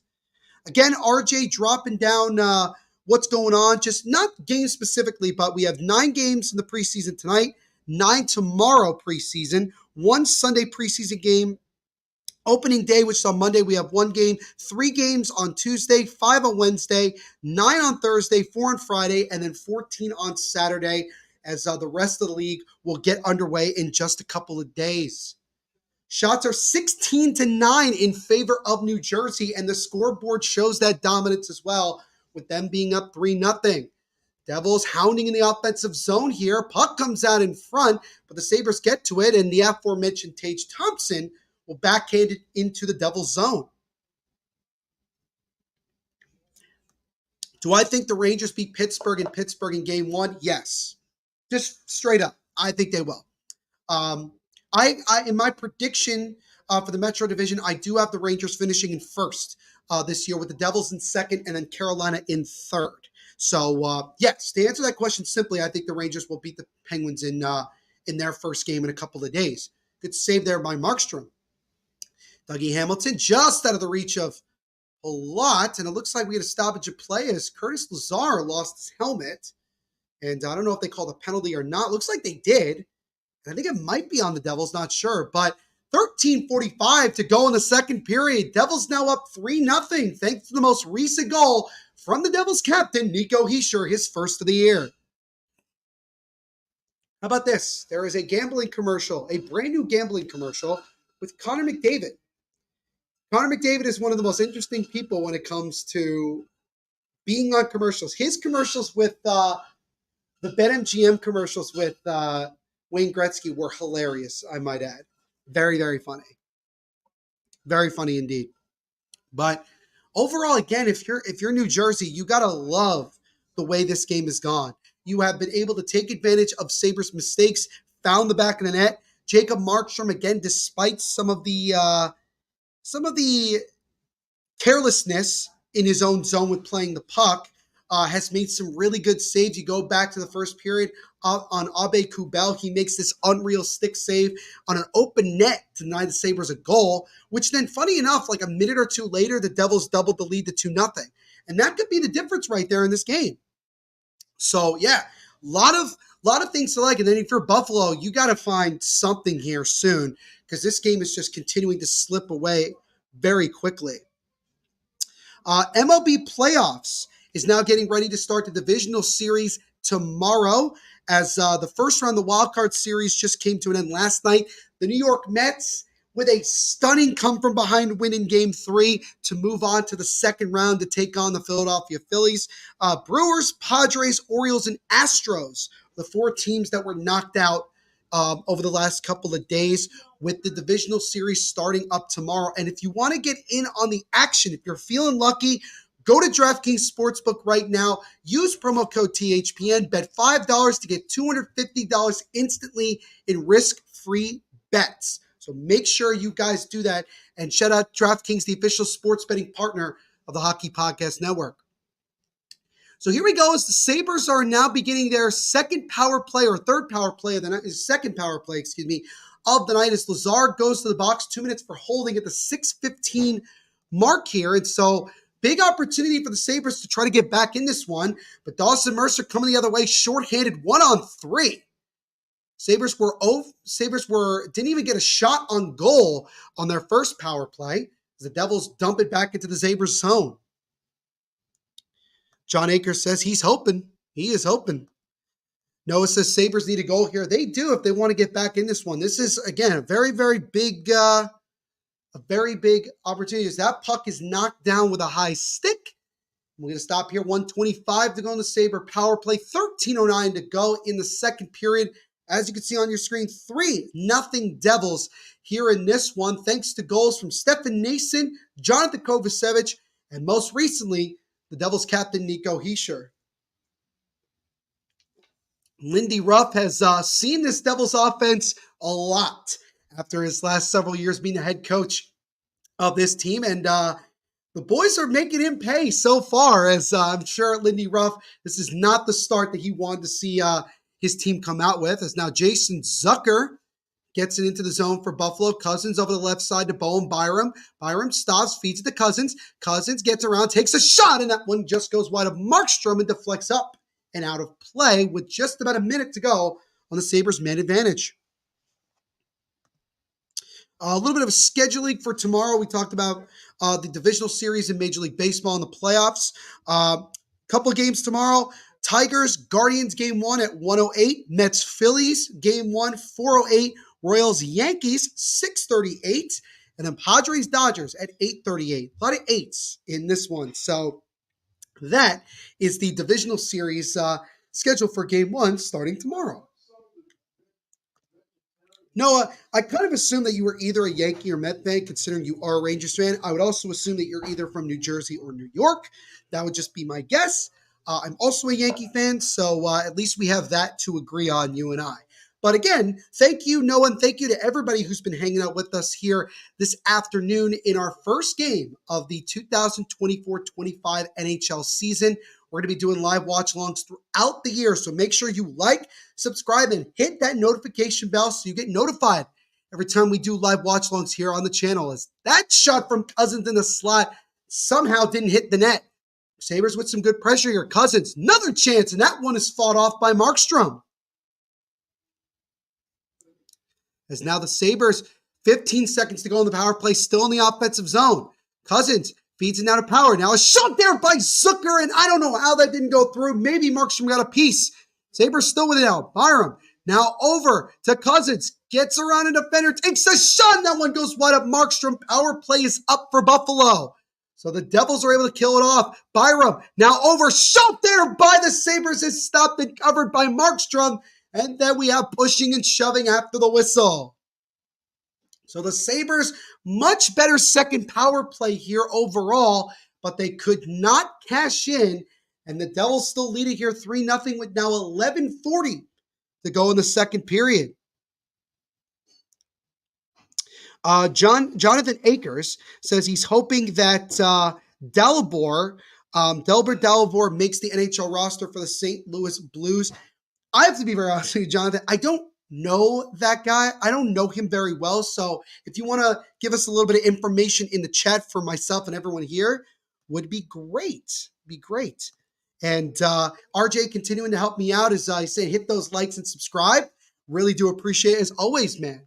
Shots now 16-14 in favor of the Devils. It was 16-9 at one point, but that power play really got a bunch of shots for Buffalo. But Markstrom continuing to stand strong in net. Paul Cotter now with the puck. It's around a defender, and now he gets it to the offensive zone. Cotter up the left side. Cotter now with it. Gets around the boards to Nate Bastian. Top of the point now to Dougie Hamilton. Hamilton over to Casey. Casey throws it in front, and that's deflected just wide by Cotter. Devils fourth line with some good pressure here in the offensive zone. As now Jack Hughes gets it. He backhands it just out of the reach of Dougie Hamilton, and then he appears to fall over. Intercepted by Bastian for a moment. Puck is loose, but Rasmus Dahlin collects it, and he'll calmly dump it out. Jack Hughes right back into the zone. He waits, still with it now.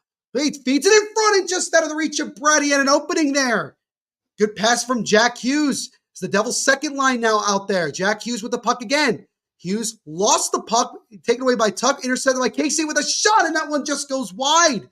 Sabres desperately have to get it out here. Hughes keeps it in for the Devils, gets it over to Nemec, now over to Casey, back to Hughes with a drive, and that one is stopped by Ukko-Pekka Luukkonen, and the Sabres dump it all the way down, and that will not be an icing, as I don't think. No, it's not. It's actually, Markstrom had to touch that one. Casey now over to Dawson Mercer. So now the Devils coming back into the zone here. Devils trying to keep it in, but it gets chipped out of the zone. Devils will have to go back and retreat. We've just reached the halfway point of this game. And that'll be an offsides against Buffalo here, as we have just about exactly 9:54 to go in the second. Devils in control so far, up 3-0.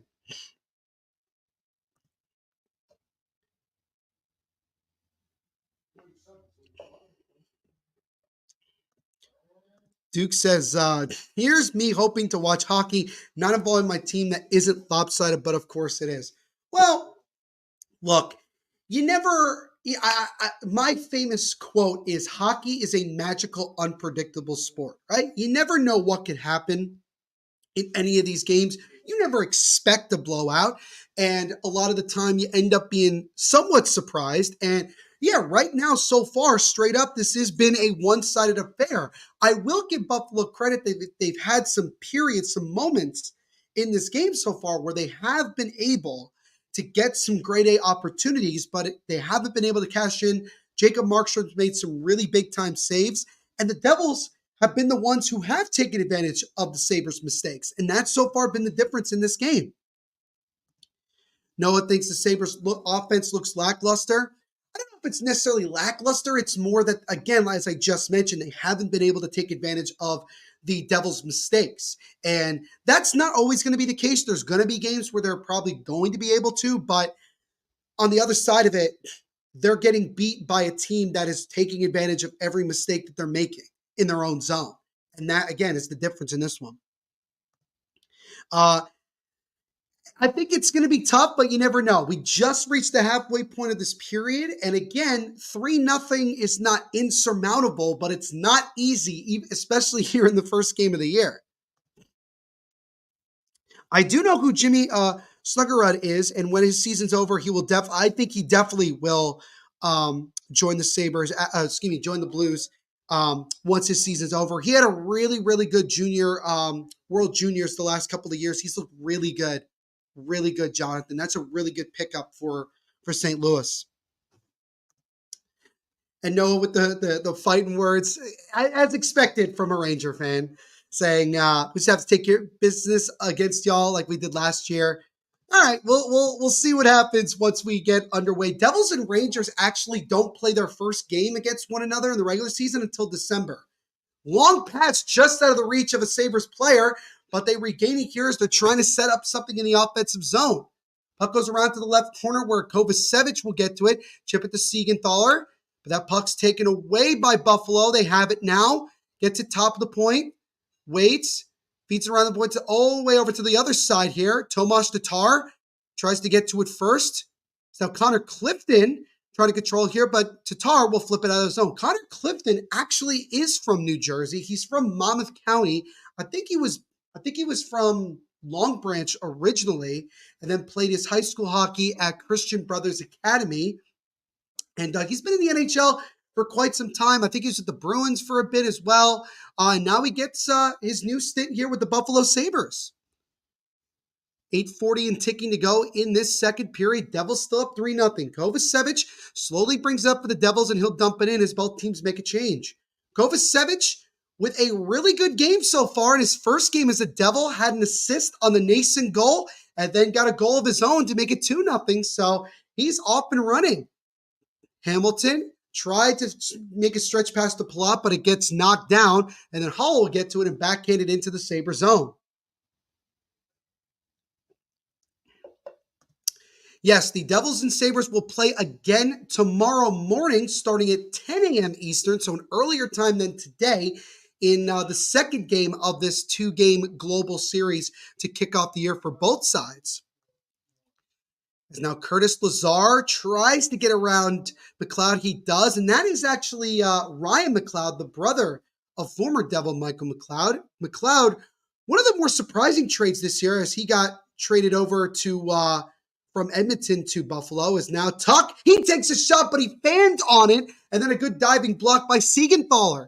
Sabres in the zone again. Gets it to Dahlin. Now over to drive there, and that one stopped just at the end there by Markstrom.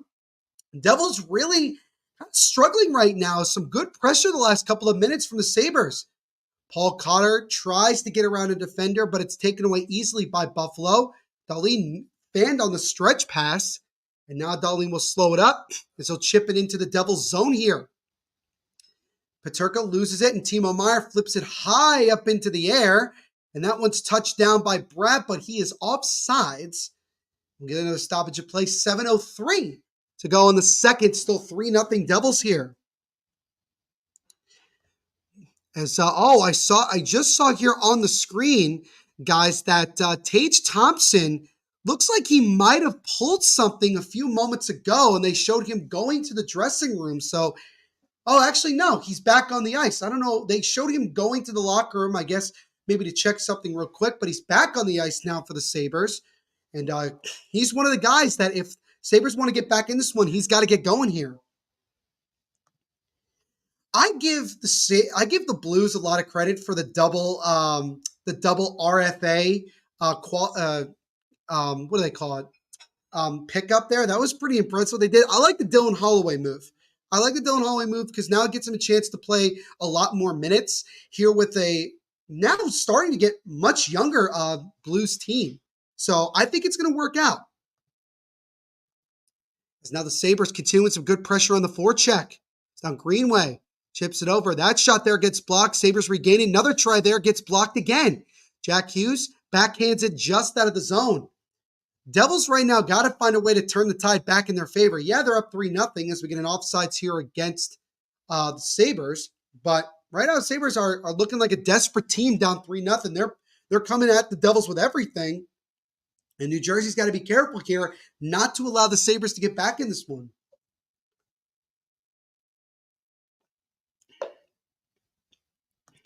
Noah believes that if the Sabres don't get a goal by the end of this period, that it'll probably be game over for Buffalo. We'll see. I'm not gonna say anything yet. I'm just gonna see how the rest of this game goes. Devils intercepted. Here they come the other way. Might be a 3-on-2. Just out of the reach of Tatar. He tries to get back to it. Gets it over Dawson Mercer. He got the puck knocked off him. Dougie Hamilton almost intercepted it. Hamilton will actually keep it in, feed it to Tatar, over to Mercer. Mercer comes in, waits, feeds it in front, and a good block there by Power. Another try there, puck bounces over the net, but not in. Mercer keeps it in for the Devils. Top of the point to Dylan. Dylan with a drive, and that one just goes wide up. Lucan, another opportunity by Dougie Hamilton, and he shot it over the net. And that puck comes all the way back into the Devils' zone. Dougie Hamilton looking for his first of the year. Now gets it back. Drive there from Hamilton. Goes into the breadbasket of Pekka Luukkonen. And we'll get a face-off and stoppage of play here with 5:32 to go in the second. Devils still in control. Up 3-0. Dougie Hamilton, he looked up to the sky just moments ago because he could not believe that he missed an open net. There was a lot of an open net there for him as he almost was able to give the Devils a 4-0 lead. Jonathan says, we also need Bro Berg as well because Torrey Krug, not even before we really got underway, is out for the year. So the Blues are already unfortunately shorthanded on the back end. And we'll see what they can do to try to, resolve that with Krug being out all year. Noah's continuing to be very angry that the Sabres are not playing well at all. And again, I understand. Ranger fan doesn't want to see the Devils win. I understand. I get it. I get it because I would be in the same position if it was the other way around, right? That's the way I look at it. Again, guys, thank you all so much for hanging out with me today, this afternoon. Again, my name is Neil Villapiano. I am the host of the Devils State of Mind podcast, which, to no one's surprise, covers the New Jersey Devils here on the Hockey Podcast Network. Just posted a new episode earlier today. Just doing a quick season preview. And if you haven't already, please go over and subscribe to my podcast here on YouTube. I am about 20 subscribers away from my first 100. So I'd really appreciate if you guys could help me out there a lot. And also, again, like and subscribe to us here on the THPN YouTube channel as well. We got 41 people right now hanging out with us, and I really do appreciate you guys taking some time out of your Friday afternoon to hang out. Oh, it's a good old St. Louis Blues, Chicago Blackhawks rivalry. Be interesting now with that rivalry with two fairly young teams. I know the Blues may be a little bit older because of some guys like Pavel Buchnevich and even Robert Thomas and Jordan Binnington, but I think that could be set up to be kind of a fun, era of the rivalry moving forward, especially with some of the young guys that the Blackhawks have now. Could be really interesting. Looks like they have a delayed penalty coming up here. It looks like it's going to be against the Devils. So the Sabres now will set it up here until the Devils touch up the puck. Sabres still trying to control it here. Tage Thompson gets to it, stops, gets to top of the point now to Clifton. Clifton now to Greenway, chips it over to the right side. To Samuelson. Samuelson now into the right corner. Devils looking to just try to touch the puck to get a stop here. Both teams pushing for it. Ref still waiting, and finally the Devils touch it. And the Devils will go to the penalty kill for the third time today with 4:53 to go in this second period with them up 3-0. It's going to be a holding penalty, and it looks like it's going to, let's see who it's against. I think it's going to be Šimon Nemec, the second-year man from Slovakia, that'll be going to the box. RJ, let me know. We have 24 likes on this stream. Let's try to get to 30 before the end of today. Would really, really appreciate it. Again, thank you guys so much. Thank you guys so much for liking, subscribing, and hanging out with us today. We do appreciate it. Sabres 0 for 2 in the power play, had 3 shots on that last one. And now, again, another opportunity here to try to cut the deficit to 2 as we're approaching the end of this second period. But the Devils started off by winning the faceoff in their own zone and clear it. Thompson now over to Dahlin as now the Sabres will slowly make their way up here to get this power play going. Dahlin passes it back over to Tage Thompson at center ice. He lost it. Dawson Mercer coming. He has a partial breakaway. He comes in with a slow shot and it gets fought off by Pekka Luukkonen. Good back check there by Peterka to stop it. Now Thompson comes in. Thompson with a shot, and that one goes wide of Markstrom and goes all the way back down into the Buffalo zone. So Dawson Mercer couldn't get a lot on that shorthanded chance, but he's able to kill off some time. And then Thompson got around Kovacevic, who lost his stick, had a point-blank chance, but shot it wide. Sabres now restarting here with a minute to go on the power play. Peterka with a shot that gets fought up by Markstrom. And that one goes out of play with a minute, with 1:01 to go on this Sabres power play. Noah says they got to score here for sure, for sure. And also talking about the Blues and Blackhawks, they will be kicking off and playing in this year's NHL Winter Classic at Wrigley Field in Chicago. Although it's not on New Year's Day this year, it's on New Year's Eve, December 31st. Probably has to do with college football, if I'm being honest. But Blackhawks, the second time they're playing an outdoor game at Wrigley Field, and this is the second time they're taking on the Blues in a Winter Classic. The last time they played it was at Busch Stadium in St. Louis. And the Blackhawks still looking for their first outdoor game win.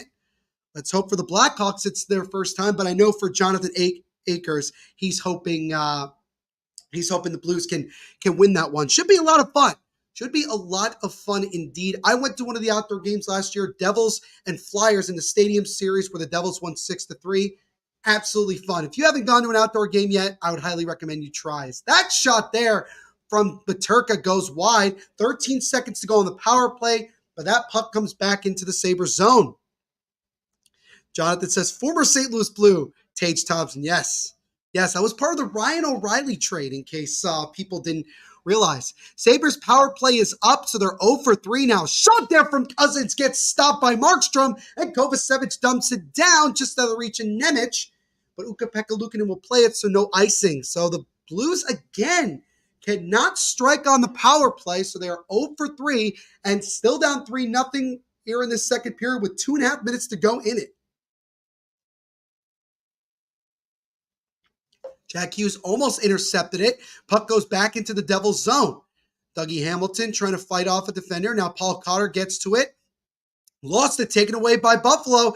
Feeds it in front, but couldn't get there in time as Greenway tried to make a pass to his teammate. Now here comes Timo Meier off the boards to Paul Cotter. Cotter now gets it to Timo Meier in the right corner. Meier with it. Gets it top of the point now to Nemec. Nemec with it. Over now to Meier with a shot. That one gets blocked. Jack Hughes now with it behind the net. Hughes fighting along with Dahlini, gets knocked down. Hughes gets it, but can't get it to the top of the point to Casey. And Casey will come back and reset here with 100 seconds to go in this second period. Long stretch just out of the reach of Nico Hischier, and that'll be an icing. So face off back in the Devils zone with 1:41 to go in this second period with the Devils up 3-0. They scored 2 in the first thanks to Stefan Nason and Jonathan Kovacevic. And then way back at the beginning of this period, Nico Hischier tripled the lead with his first of the year, and that's where we stand. Do I think Jack Hughes plays the whole season? No. I would love it if that's the case, Noah, but I don't. Because I just unfortunately think that at some point he's going to get banged up. Not saying he's going to get like a long-term injury or something, but I wouldn't be surprised if he missed like a couple of games with, getting banged up, because that's just unfortunately what his career has been so far. And that's frustrating with how talented of a player he is. But I would love it if he could stay healthy all year long like he did 2 years ago. Thompson dumps it back into the Devils zone here, where Kovacevic gets to it first, gets it to Dawson Mercer, and here come the Devils the other way. Hischier up, drops it off the Tatar. Now to Siegenthaler, backhand shot just wide of Pekka Luukkonen as we hit the final minute of this second period here. We'll see if either team can get a big-time goal before the clock expires. Peterka voids a big hit there, chips it over to Byram, and Byram will dump it in with both teams making a change with 40 seconds to go in this second period. Kovacevic over the left side to Haula, backhands it up, and that's intercepted by Cousins, and almost a turnover there. Sabres wrap it around the boards, get it out of the zone. Kovacevic will dump it right back in to the left side, where Palat will get to it first. Andre Palat, it's got to be exciting for him playing the first 2 games of the season here in his home country of Czechia. As now we get a stop here with 19.2 to go in this second period here, as the faceoff will be right in front of the Sabres bench. So, oh wow, Pat Maroon's on the Blackhawks, I forgot. So now he's on the other side of this rivalry. So it's going to be interesting to see how it all goes down for him. As we have 10 seconds to go here in this period. Dylan off the boards. Devils try to get one last chance. And we get a stop here again. I think the clock on the where I'm watching the game from on MSGSN, I don't know if it's like behind or not. It's weird. 10.2 to go in this second period. So we're just about ready to wrap up this next 20 minutes of play. Face-off won cleanly by the Devils. Dylan will just hold it, and that'll do it for the second period of play. So the Devils in pretty full command of this game, as they are now 20 minutes away from a much important first win of the season. Nico Hischier with the only goal of that second period, as mentioned before. And so the Devils right now moving and grooving so far in this one. So what do you guys think so far through 40 minutes of play? I'm sure for Noah and Jonathan, I'm sure that they will tell you what they've already told you guys in the chat the last hour or so. But nonetheless, for the Devils, you gotta like where you're at, and we'll see if they can add another goal or two and really, put this one to bed and secure a big win to kick off the season. But before we get into that and much more, we are going to step aside once again to get another word from our sponsors.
And welcome everybody here to our second intermission report of our game.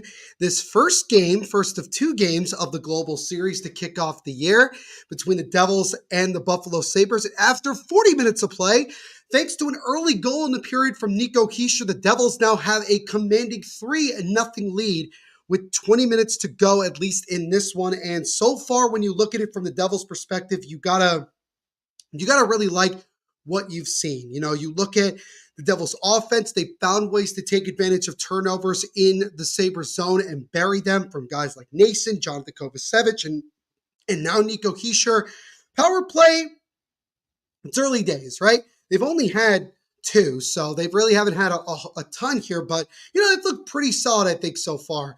On the other side, defensive side, what I've liked so far from the Devils is the fact that they've been actually able to get in front of a bunch of shots and block them, which is important. I think it's something that the Devils didn't do a lot last year. And then obviously you look at Jacob Markstrom, and while he has turned over the puck a bunch of times, with playing the puck a lot, which I guess is what he does, according to Kyle when we spoke to him earlier, he's been great. He's stopped every shot so far that the Sabres have gotten to him. He's looked like he's in midseason form right now, and that's really great to see. And again, you can't judge a whole lot through the first 40 minutes of a season, but you can't really complain. And so now for the Devils, it's just going to be about locking this down and getting yourself this victory and not allow the Sabres get back in this one. And for the Sabres, I mean, it's going to be a lot about just trying to push back here. You've had a multitude of opportunities on the power play.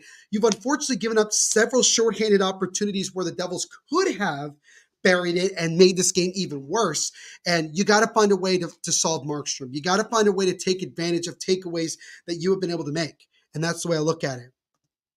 McSand L, just again, it is 3-0 Devils after 40 minutes of play. Stefan Nason, Jonathan Kovacevic, and Nico Hischier are the three goal scorers for the Devils. Jonathan saying, hey, did you see what I said about Clayton Keller? Let me go back a minute. Did you know that Clayton Keller is now the captain of the Utah Hockey Club and is from St. Louis? Okay, I didn't know that part. We did talk about earlier Clayton Keller becoming the first ever captain of the Utah Hockey Club, but I did not know he was from St. Louis. Also, Matthew Tkachuk, Jason Tatum, who both have had a great season last year, winning championships in their respective sport. And you can't say the same about the St. Louis Cardinals, who had a pretty abysmal year, to say the least. But you also have St. Louis SC, their Major League Soccer team as well. A lot of sports going on in St. Louis, which is cool, very cool. Noah thinks that the Devils are a decent team. Again, coming from a Rangers fan, I will take that as a compliment more than anything else. So I appreciate that, Noah. That's pretty funny. RJ, we were talking about before the Winter Classic this year. The 2025 NHL Winter Classic is, for the first time, is not going to be on New Year's Day. It'll be on New Year's Eve, December 31st, 2024, 4 p.m. Central Time, so around 5 o'clock Eastern Time. Again, the St. Louis Blues and Chicago Blackhawks will be battling it out in that big rivalry over at Wrigley Field. Second time that Wrigley Field has hosted an outdoor NHL game. The Blackhawks lost to the Red Wings in the last one many, many years ago. And also the Blackhawks and Blues, this is the second time they've faced off against one another in an outdoor game. LS says, unless Markstrom has a new headspace, if Sabres score, it could be floodgates. We'll see. I mean, that's kind of one of the knocks I think a lot of people would say on Markstrom, is that when he's off, I mean, it just, the floodgates do open. But so far through 40 minutes, you've got to love what you've seen if you're a Devils fan, and you're hoping that he can continue that strong play. And I think it's important for the Devils if they can find a way to get another goal here early in the third and make it 4-0. I think that would really put this one out of reach and really solidify the win. MC, this is not preseason. This is technically the first of two games in the regular season for the Devils and Sabres. So the rest of the league is finishing up the preseason. The Devils and Sabres are kicking off the regular season. So this is the first true regular season game, the first one that officially counts. Jonathan likes the good old rival banter. And again, you can you could relate to that with the dislike towards the Chicago Blackhawks as well. So love that. But again, it is 3-0 Devils after 2 periods of play. And again, I'm as I've said before, I'm really just excited. I'm really excited to do many live watch alongs. I used to do them quite a lot, but I with the podcast and other things I'm doing, I try to get on as much as I can still. And I'm really excited that I got a chance to be on here today. So, and again, thank you to everybody for hanging out with us. If you're new to the channel, again, make sure to leave a like on the stream. Also subscribe. And as always, hit that notification bell so you get notified every time we go live here on THPN here on YouTube. That would be great. And I can already tell we have a bunch of new people hanging out with us today. We have 38 people in the chat right now. So thank you guys so very much. RJ saying, breaking news, Philadelphia Flyers today have reduced their training camp roster by 14 players, according to their general manager and former Flyer great Daniel Briere. So Flyers, as well as a lot of teams, are making a lot of major cuts to trim down their roster to the 20 plus that you need to have for opening night. The Sabres and Devils kind of get a little bit of an exception where they can bring a few extras because while this is the regular season, they're kind of treating it almost like it's still preseason.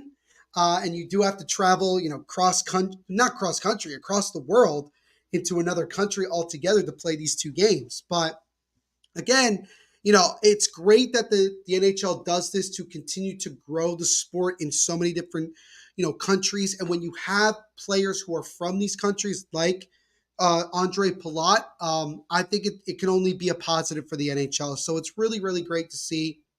And I'm really happy that they're doing this. So yeah, again, you can't complain if you're the Devils, right? You really can't complain. Are there little things that you can say you'd like to fix? Sure. But other than that, you're really taking control of this game.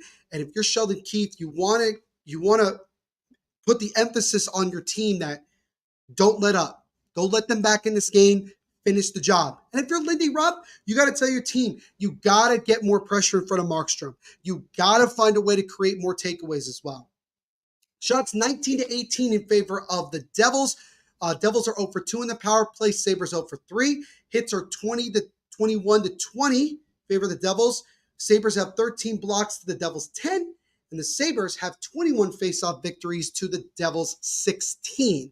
So when you kind of hear all of that, you could say to yourself, it's a pretty even game, right? It's a pretty even game from just looking at that without looking at the score. But as I mentioned before, it's been about the difference in taking advantage of mistakes by the other team and not. You look at it from Buffalo's perspective, they've had a handful of chances where Markstrom turned over the puck or somebody came right out in front and either they missed the net or Markstrom just made it a good save and the Sabres just couldn't take advantage of it and they've yet to score. For the Devils, all three goals were products of the Sabres struggling to get it out of their own zone. They try to carelessly flip the puck out. It gets taken away and the Devils eventually score. And that again has been the entire difference in this game. Other than that, I would argue to say that it's a pretty even game overall. Jonathan says, I think Dvorsky was drafted 2 years ago, and I believe he was number 10, but I can't remember what junior team he was a part of, and I think he got it signed to that. I could probably look that up really quickly here. I'm actually going to look it up while we have some time here before we get underway in the third period here. Dvorsky, that's what I thought. Dvorsky, in case you would like to know, Jonathan, I'll bring it up again really quickly here while we got a little bit of time. Dvorsky is currently on the Springfield Thunderbirds right now, which is the AHL affiliate of the St. Louis Blues. And he was playing for he played for the Sudbury Wolves last year, 52 games, 45 points, 45 goals, 43 assists for 88 points. He also played really well in the playoffs, had In 9 games, he had 3 goals, 7 assists. Before that, he was playing for the Slovakian under 18 and under 20 teams, also playing for AIK in the Swedish league. So another Slovakian guy. And again, Slovakia is one of those countries that is really, really developing into a up-and-coming hockey talent with guys like Juraj Slavkovsky, Šimon Nemec as well. You have obviously Dvorsky, who's coming up and looks really, really good. This is a country, and even what you've seen in the World Juniors and Olympics the last couple of years, this is a country that is really, really on the rise. Looks like Nico Hischier getting a little bit of an interview here before this third period gets underway. 27 goals, 40 assists for 67 points last year. And, again, the Devils are coming off a really disappointing year where expectations were really high and a multitude of injuries and bad coaching and all that stuff. Everything that could have gone wrong went wrong for the Devils. So in that regard, it was just a season of failure. And so a lot of changes were made. You get a couple new goalies in Jacob Markstrom and Jake Allen. You have a new head coach in Sheldon Keefe. You bring in Brett Pesce. You bring in Brendan Dillon. You bring in Kovacevic, Stefan Nason, Tomas Tatar, Paul Cotter. You bring in all of these new guys and some, familiar guys. And you now have a healthy top 6 of guys like Hischier, Jack Hughes, Brett, Timo Meier, and all that. So it's a team that should be really, really motivated going into this year. Everybody's got motivation in one way or another to prove everybody wrong, that they should not count out this team, that this is a very, very, very dangerous team. Hischier tonight, a goal, 3 shots on goal, 7 shot attempts. He's 9 of 17 on the faceoff dot in just under 13 minutes of ice time. So the captain leading by example on the ice, looking solid so far, and we'll see how it goes here in this final third period. I'm looking at a bunch of Sabres fans wearing Sabres headdresses where they have like the white head and then the horns pointing out. So that's something interesting. Sabres fans look like they're still having fun despite being down 3-0.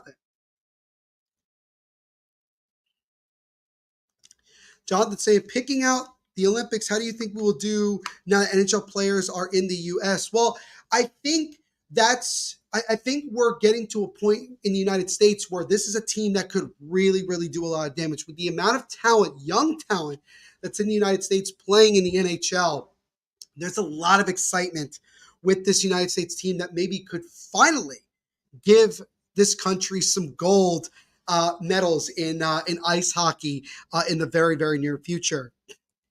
Going back to baseball a little bit here as we're just about ready to start this third period. Yes, the soon-to-be, in my opinion, Hall of Famer Pete Rose did pass away very recently this past week at the age of 83. Rest in peace to arguably one of the greatest baseball players of all time that's not currently in the Hall of Fame, as the third period is now just underway here with the Devils in command right now, 3-0. Jonathan says former St. Louis Blue. That's right, former St. Louis Blue and Stanley Cup champion Jake Allen. If I'm not mistaken, he was the backup.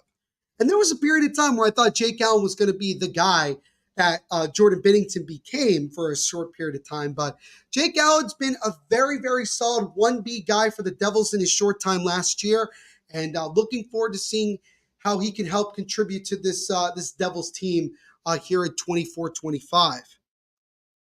Think the U.S. would do in the Olympics now that the NHL players are involved? I definitely think that great moments are on the horizon for the United States when it comes to the amount of talent that we have in the NHL.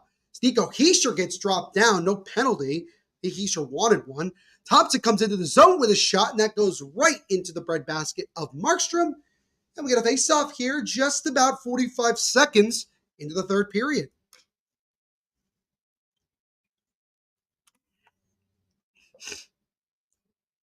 Yoki Haru was the one that knocked down Nico Hischier, and he wanted a penalty, but, the ref said play on.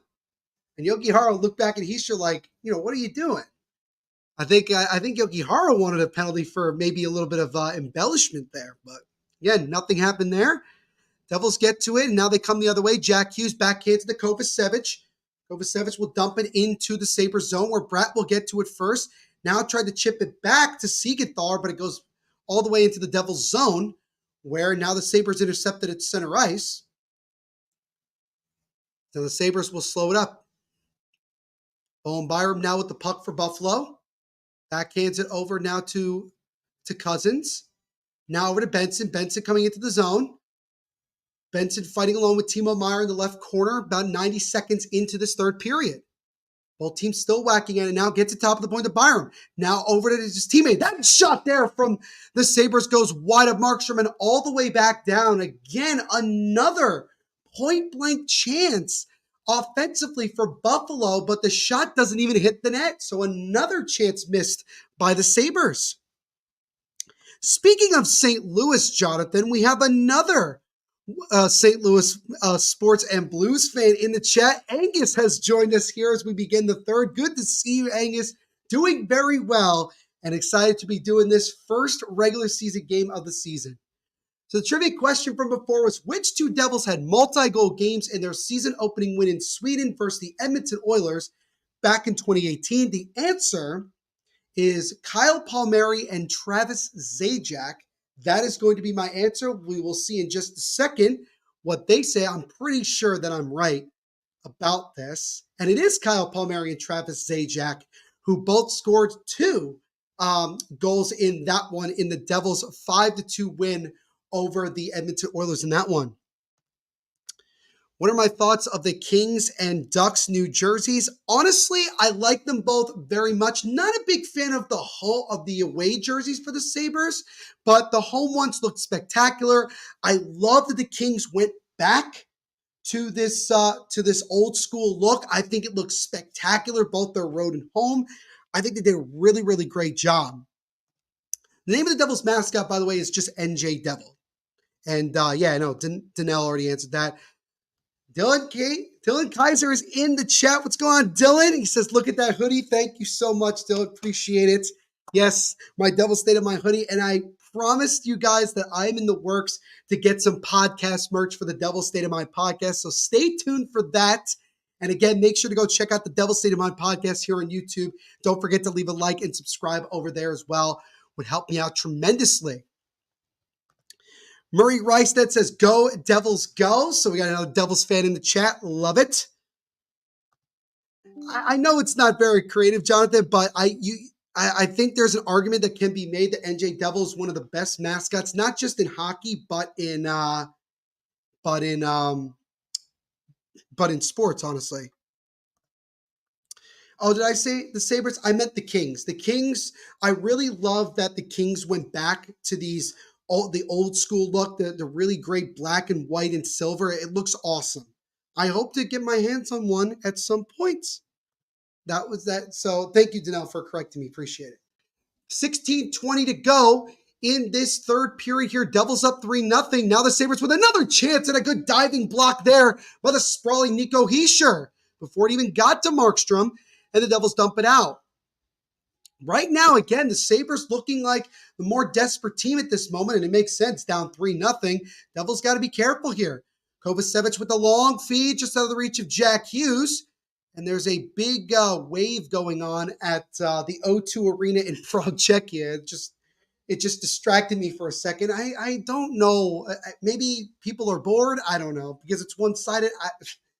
Or maybe it's just a big thing that they do over in Europe. Who knows? Now the Devils come back at the offensive zone. Jack Hughes gets in. Backhand try that stop. Rebound is snuffed out. Devils keep it in now. Casey with it now. Jameis Casey stops. Tries to make a pass, but it's intercepted by McLeod. Devils keep it in. Nemec. Now over to Jesper Bratt. Bratt with it now. Feeds it over to the right side to Jack Hughes. Jack Hughes sets it up. Backhands it over to Casey. Casey gets around a defender. Backhand try, and that one got blocked in front, and Owen Power will dump it out of the zone. So the Devils, with probably their best chance of this period, they come right back in. Timo Meier over to Jack Hughes. Jack Hughes feeds it in front to Meier, just out of its reach. Tage Thompson gets it over to Tuck, and now the Sabres come out of the zone. Now here comes Ulf Samuelsson. Samuelsson with the puck. He takes a shot, and that one is fought off easily by Markstrom here. Now Dougie Hamilton over to Jack Hughes. Wraps it around the boards. Devils can't get it out. Tuck keeps it in for Buffalo.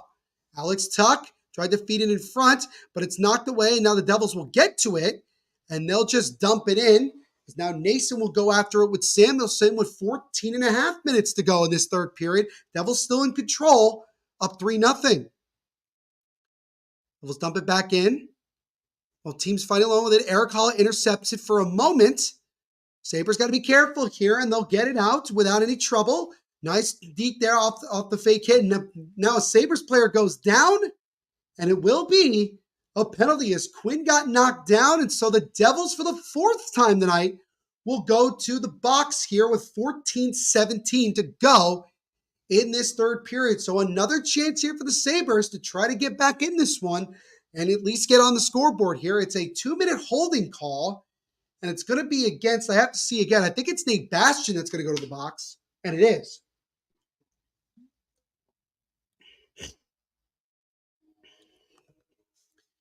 So a holding call against Nate Bastian at the 5:43 mark of the third. Sabres 0 for 4 on the power play, 0 for 3 on the power play tonight. They have 4 shots in total.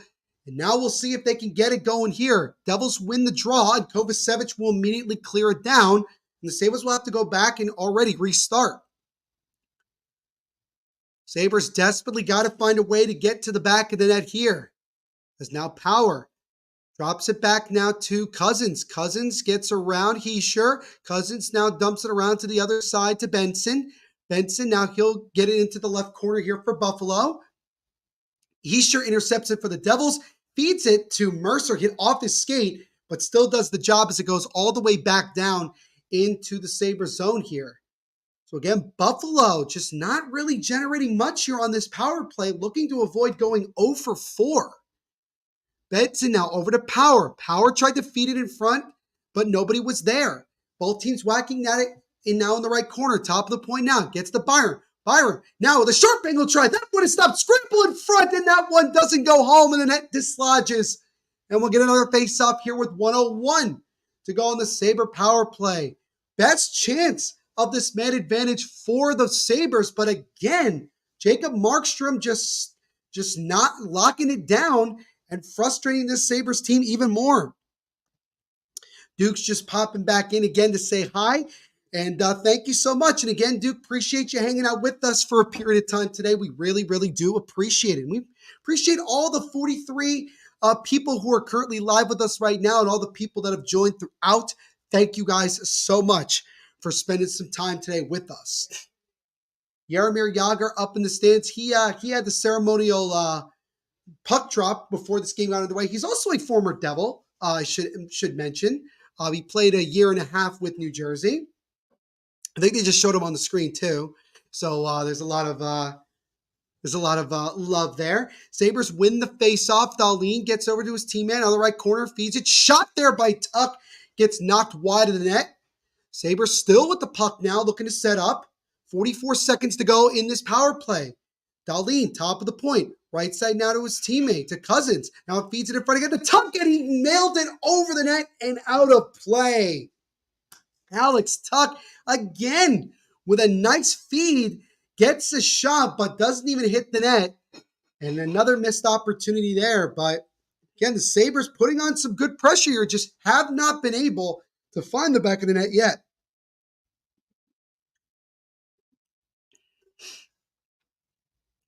Face off now to the left of Markstrom, and there is Nick Lindstrom, one of the greatest, if not the greatest, European defenseman of all time, won several Stanley Cups with the Detroit Red Wings, and a Hall of Famer, no doubt. He's in attendance as well for this game.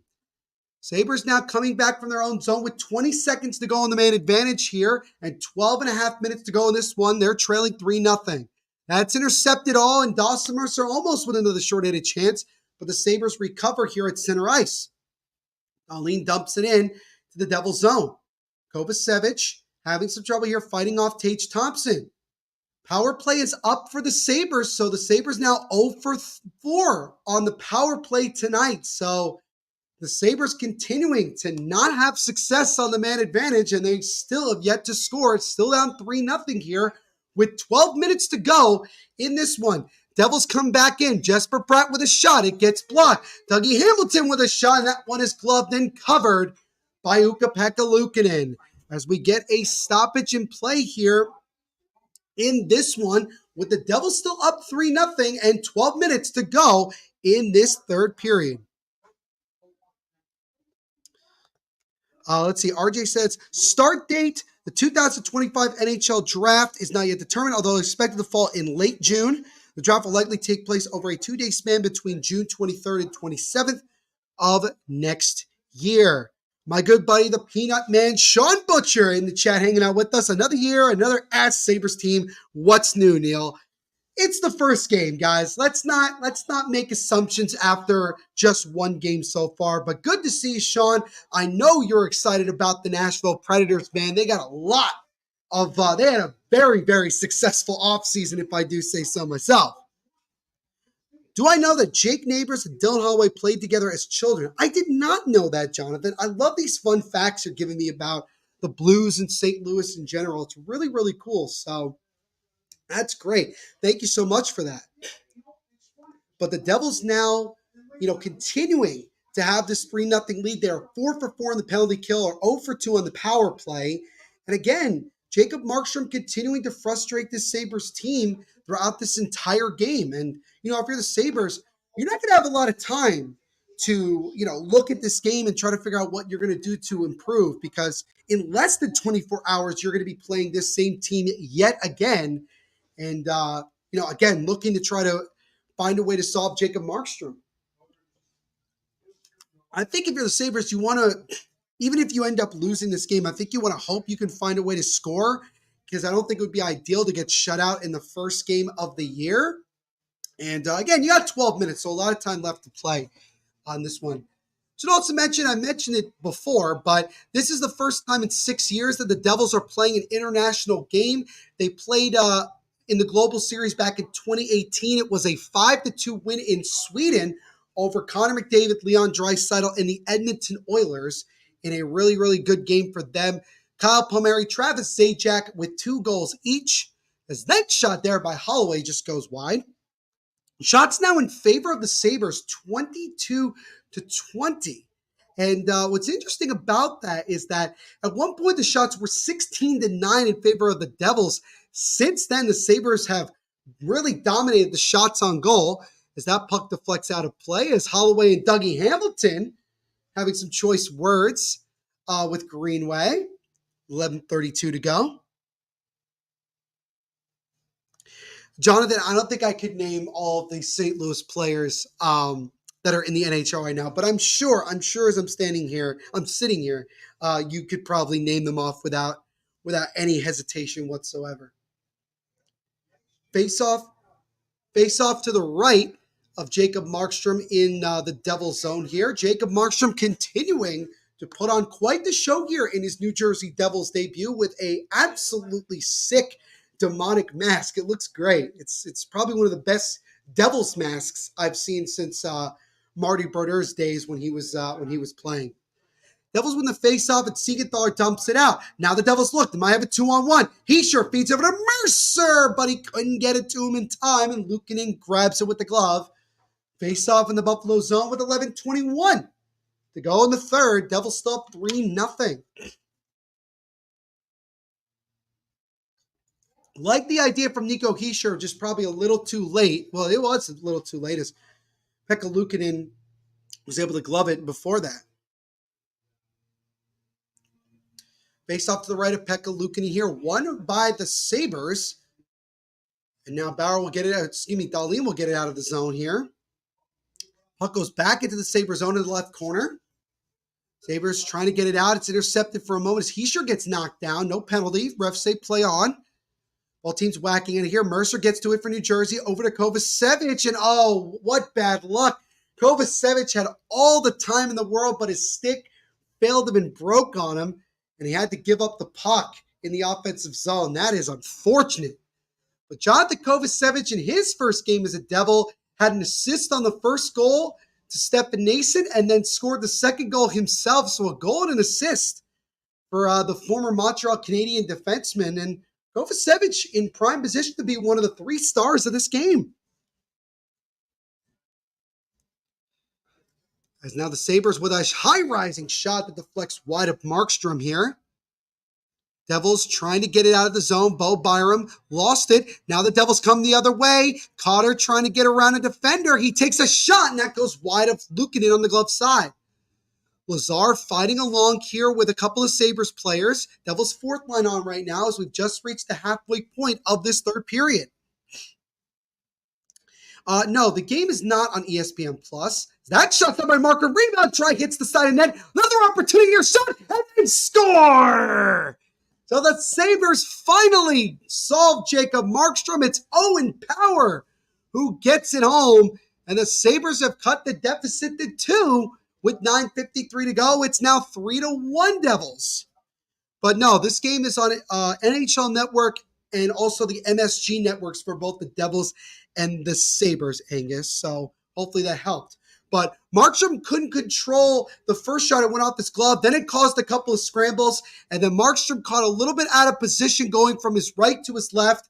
And just under the right arm of Markstrom, Owen Power is able to finally get the Sabres their first goal of the season. So the former number 1 overall pick gets it going, coming off 6 goals, 27 points, 27 assists for 33 points in 76 games last year. And now all of a sudden, this game got a little bit closer. So if you're the Devils, you got to find a way here to probably get the next one and really not give the Sabres any more life. But I would argue to say, as we get an icing here against Buffalo, I would definitely argue to say that since the Devils made it 3-0, they fell back a lot more and allowed the Sabres to do a lot. And we're just hoping that Markstrom would continue to bail them out. And it was working until just seconds ago, where Owen Power finally gets the Sabres on the board. MC, not happy to see Markstrom give up a goal. Yeah, I mean, selfishly, I was hoping to see Markstrom maybe get an assist to kick off his Devils career, but was not meant to be. But yeah, this game is also on MSG as well, as RJ was mentioning. As now Jesper Bratt gets to it. He gets around a defender, trying to get there first. He gets hit along the boards here. Both teams whacking at it in the right corner of the Sabres zone. Now it's taken away by Buffalo, and now the Sabres come the other way. Dahlin tries to make a feed, but it's intercepted by the Devils. And now Timo Meier will dump it in here with 9 minutes to go in the third. Devils now up 3-1. Thanks to the most recent goal for Buffalo, their first of the game, by Owen Power. And Sabres fans definitely getting into it now, as it's not over yet. It's not out of reach yet for Buffalo. They got to find a way to get the next one fairly soon, and that'll really put a lot of pressure on the Devils here. Benson now with it. Benson, turnaround shot, gets fought up by Markstrom.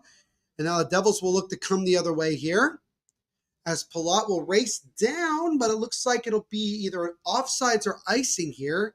But 8:31 to go in this third period here. And, Devils look like they were in complete control. But again, the Sabres have been the better of the two teams, I think, for the last 20-plus minutes or so since the Devils went up 3-0. And they finally get rewarded by getting themselves a goal from Owen Power. Face-off won by the Sabres, but it was too strong as they had to go back into their own zone, and they'll have to restart. Jacob Markstrom played the puck. It's taken away by Buffalo. Turnaround shot is fought off by Markstrom. Jason Zucker and Bowen Byram get the assists on the Owen Power goal. Now Nico Hischier, kind of 1-on-2 here as he comes into the offensive zone. Hischier tries to feed it in front, but it's taken away by Dahlin. He's looking for Tatar there, but couldn't get to him. Puck goes down into the Devils zone where Markstrom will play it over to Dougie Hamilton. Now to Brendan Dillon. Dougie Hamilton back with the puck off the boards and tried to get it into the zone, but it's taken away by Buffalo again. As now that one's taken away by the Devils, and they'll chip it back. It really feels like the Devils are kind of playing in a defensive shell. They're kind of just trying to grind this game out. They're not really trying to be as aggressive here. But if I'm Sheldon Keefe, I'm trying to push my team to get a goal here and really put this one away. But we get a stoppage of play here with about 7.5 minutes to go in this one. Sabres finally get on the board thanks to a goal from Owen Power. They now trail 3-1. And I will step aside for just a minute to get another word from our sponsors.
And welcome back here to this live watch along of first game of the NHL regular season, game one of this global series between the Devils and Sabres.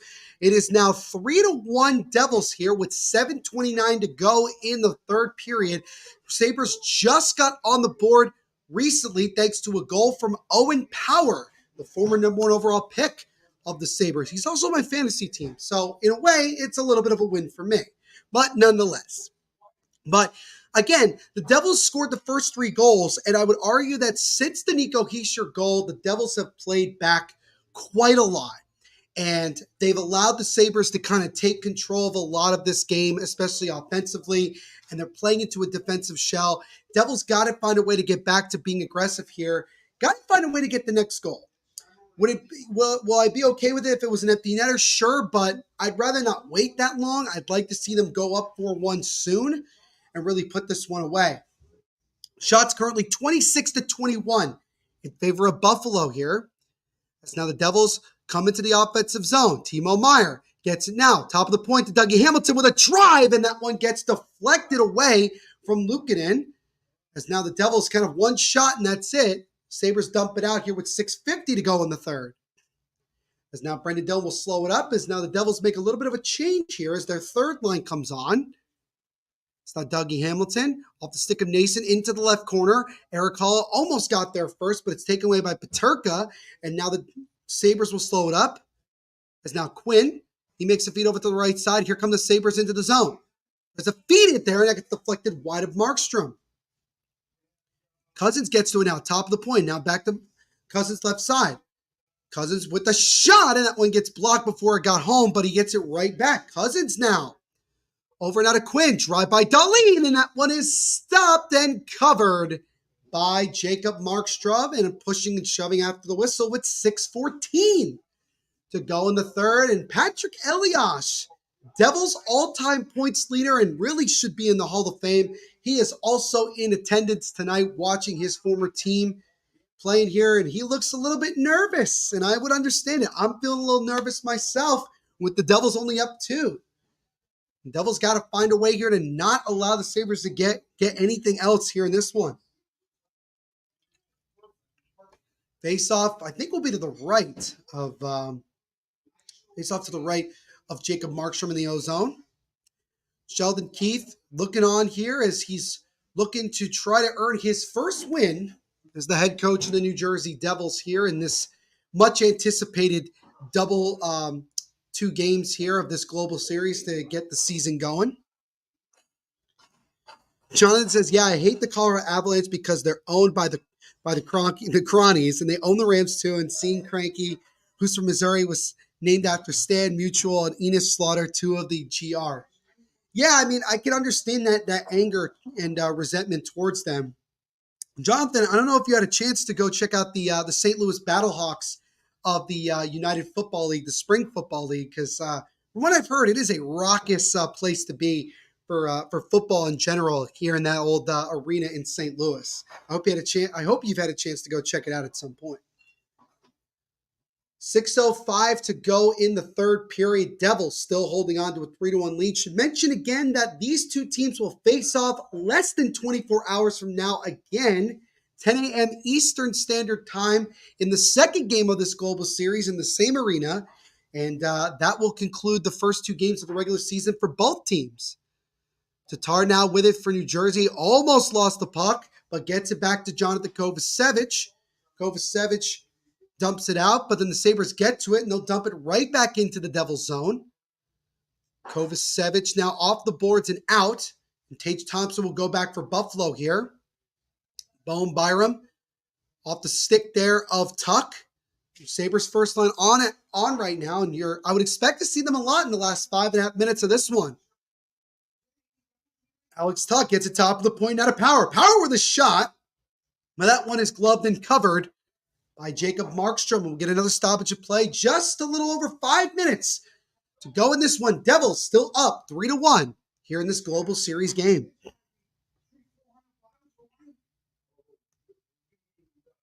Yeah, but it's an old stadium, though. The dome is really old. That's true. I mean, have they made any renovations to it over the last handful of years, or not really, especially since the Rams moved? And I take it when the Rams won the Super Bowl a couple of years ago, you were not the most excited person.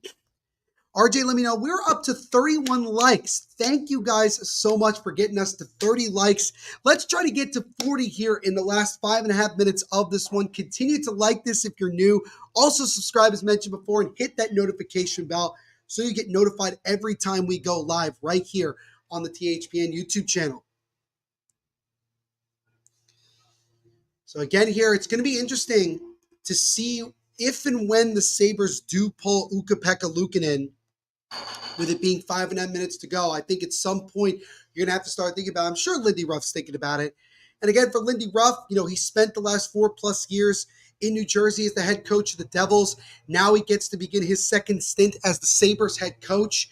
And I think for him, a very personal and special kind of start for him in his second tenure going up against this former team. And I'm sure he would love to find a way to come back and win this game and obviously get the win tomorrow as well.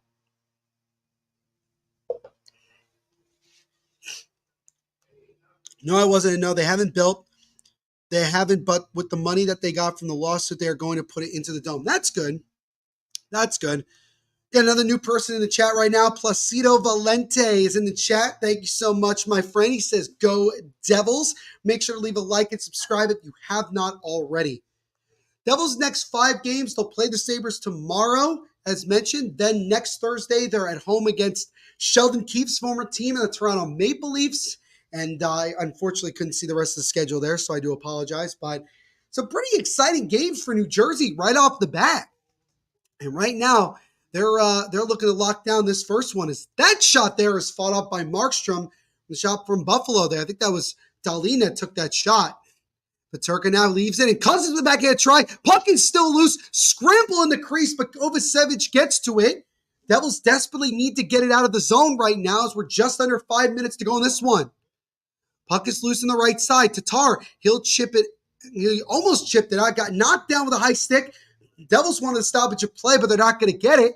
Dawson Mercer, he'll dump it all the way down, and that will be an icing here against New Jersey with 4:45 to go in this third period. So again, Devils continuing to play back here, but fortunately for them, Jacob Markstrom continuing to stand tall and not allowing the Sabres to get closer to tying this game. Well, I highly recommend, Jonathan, this upcoming spring, you get a chance to go out to a game because I heard it's a lot of fun out there. Very good team that the Battlehawks have, I might add, led by former Alabama quarterback A.J. McCarron, who should have won. I don't know if he did or not, but he should have won Spring League MVP. Devils come into the offensive zone. Timo Meier with a shot, and that one's fought off by the right shoulder of Pekka Luukkonen. First shot on goal in a while for the Devils as the shot's now 30-22 in favor of Buffalo. Tage Thompson backhands it into the Devils zone where Jack Hughes will take it away. And now the Devils come the other way as Jesper Bratt up the left side. He'll flip it into the left corner in the Buffalo zone. Puck comes all the way around to the other side. Jack Hughes almost took it away. And now the Sabres look to come into the offensive zone. They do. Thompson backhands it just out of the reach of Greenway. Just under 4 minutes now and ticking to go in this third period. And now puck is loose. Power's got to be careful not to lose it. And now the Devils, and Jack Hughes overskated the puck. He would have had a 2-on-1, but the Sabres finally regained the puck. And now got 3:38 to go and ticking to go in this third period. Siegenthaler now to Eric Holla. Andre Palat can't get it out. McLeod takes it away for Buffalo. McLeod intercepted there, and now Stefan Nason takes away for the Devils. And now it's a foot race between Dahlin and Nason, and Dahlin will win that one pretty easily. Devils trying to get something going on the forecheck here. Sabres hounded in zone a little bit. It's taken away by Kovacevic for a moment, but he'll backhand it in to kill more clock. And now we have 3 minutes to go. Pekka Luukkonen raising his hand, looking at the bench, seeing when it's time if Lindy Ruff does decide to pull him for the extra skater. Sabres can't get it going into the other zone. Devils control it right now as Dylan will flip it over now to Paul Cotter, but it's knocked down actually by Buffalo. And now the Sabres come the other way. As now Power, he'll dump it in to the Devils zone where Brendan Dillon wraps it around. Net is empty for the Sabres, but the Devils take it away. Might have a chance here, and Paul Cotter will put it into the empty net. And the Devils are back up by 3. Paul Cotter gets his first goal as a Devil, his second point of the night, and the Devils have all but put this one away. Lindy Ruff is pissed beyond belief, cannot believe that happened. And that looks like it'll just about do it here in this one. Paul Cotter gets his first. So the Devils, a bunch of the new guys making some noise in the first game as the Devils' fourth line is the one that scores here this one. So 3 of the 4 forward lines for the Devils scored at least 1 goal tonight, which is great. And that is going to be the dagger in my opinion. Paul Cotter versus the Devil had 7 goals, 18 assists for 25 points in 77 games last year with the Vegas Golden Knights. Face-off won by the Sabres. I doubt that the Sabres will pull Pekka Luukkonen again. I would be kind of surprised if they did. And so now the Devils, with just over 2 minutes to go here, are all but guaranteed victory here in their first game of the regular season. The Devils will dump it back into the Buffalo zone here. As now Dawson Mercer intercepts it, tries to feed it in front, nobody home. As now we reach 2 minutes to go in this one. Bowen Byron back into the Devils zone. Paul Cotter gets the goal, and Nate Bastian with his second point of the night, his second assist, gets the lone apple on that empty netter goal by Cotter.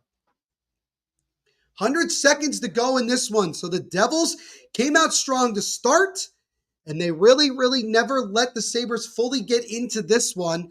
And they're going to come away with a much important first win of the season to open up 2024-25. As now Quinn comes back into the zone for Buffalo. Cousins now backhands it around the boards, gets it top of the point now to Peterka. Siegenthaler intercepts it for a moment from Benson. Timo Meier now he'll chip it up to Bratt, just out of his reach. That shot there is stopped by Markstrom, and he'll cover it with his glove. We're going to stop here with 1:11 to go in this third period. Sheldon Keefe looked like he was smirking a little bit, as it looks like he's well on his way to his first win as the head coach of the New Jersey Devils, while Lindy Ruff is unfortunately looking like he's going to be a victim to the old team he used to coach and be dropped a frustrating first loss. And they won't have much time to think about it, as again, these two teams will be right back at it tomorrow morning at 10 a.m. As we've now reached the final minute of this one here, as the Devils back into the offensive zone. Is Eric Hall now with it? Tries to drop it off the Palat, but it's taken away by the Sabres and goes all the way back down into the Devils' zone. As Danelle says, looks like the Devils will win the season opener. It looks like it. More like the labor. Nice job, John. Nice job. Thank you as always, man, for hanging out with us today. Really do appreciate it. Thank you all to everybody, including the new people that joined us today. Really appreciate that shot there. Devils with it here. Opportunity, and a shot by Palat gets fought off by Luukkonen. Oh, that would have been great for the Czechia native to get a goal, but he gets denied by Ukko-Pekka Luukkonen. 20 seconds to go. Simon Nemec is just going to slow it up here and kill the last couple of seconds. Brendan Dillon flips it up to Cotter. That goes down, and it'll be an icing here with 14 seconds to go. This stuff. Do I know when I'm going to do some blue stuff? No, not yet, Jonathan. But if you follow our network on Twitter and Instagram at HockeyPodNet, we will notify you and everybody when we will be doing Blues games as well as games from every team in the National Hockey League this season. This is just the first of many. 3 seconds, 2 and 1, and that will do it as the Devils get their first win of 2024-25 and win the first game of the Global Series against the Sabres by the final score of 4-1. Sheldon Keefe is a winner in his New Jersey Devils debut. So is Jacob Markstrom. A great performance by the goaltender as he finishes stopping 30 of 31 shots. And a big win overall. A bunch of the new guys. Paul Cotter with a goal and an assist. Jonathan Kovacevic with a goal and an assist. Nate Bastian had 2 assists. Stefan Nason gets himself a goal. Cotter, here are the 3 stars of the game, by the way. Paul Cotter, 3rd star, goal and assist. Kovacevic, 2nd star with a goal and assist. And Jacob Markstrom is the 1st star with a 30-save performance in his Devils debut. An absolutely awesome win for the Devils to open up 2024-25, and they'll look to do it all again at 10 a.m. Eastern tomorrow in the second game of the Global Series against the Sabres again. And on that note, that is going to do it for me today for this live watch along. Thank you to everybody who hung out with us today. Really do appreciate it. Again, make sure to like and subscribe to us here on YouTube so you don't miss out on any live watch alongs that we do just like this. We're up to 32 likes today. Thank you all. Thank you to all the new people that joined in with us. Thank you to Kyle Manifold for hanging out with us for a little bit. And this is just the beginning of what should be a really long and exciting season of live watch alongs here on the Hockey Podcast Network YouTube channel. As you know, everybody was everybody got it right when it came to how many goals the Devils would score, 4, but the Sabres only scored 1 instead of 2. So still, good job by a lot of you for getting it right. But again, thank you all so much for hanging out with us tonight. Really do appreciate it. And we will see you in the next live watch along. Once again, the final score from this Global Series game to kick off this NHL regular season. The Devils are victorious, winning by the final score of 4-1. Everyone, continue to be the awesome people that you are. And as I always say at the end of every live watch along, make sure to rock on.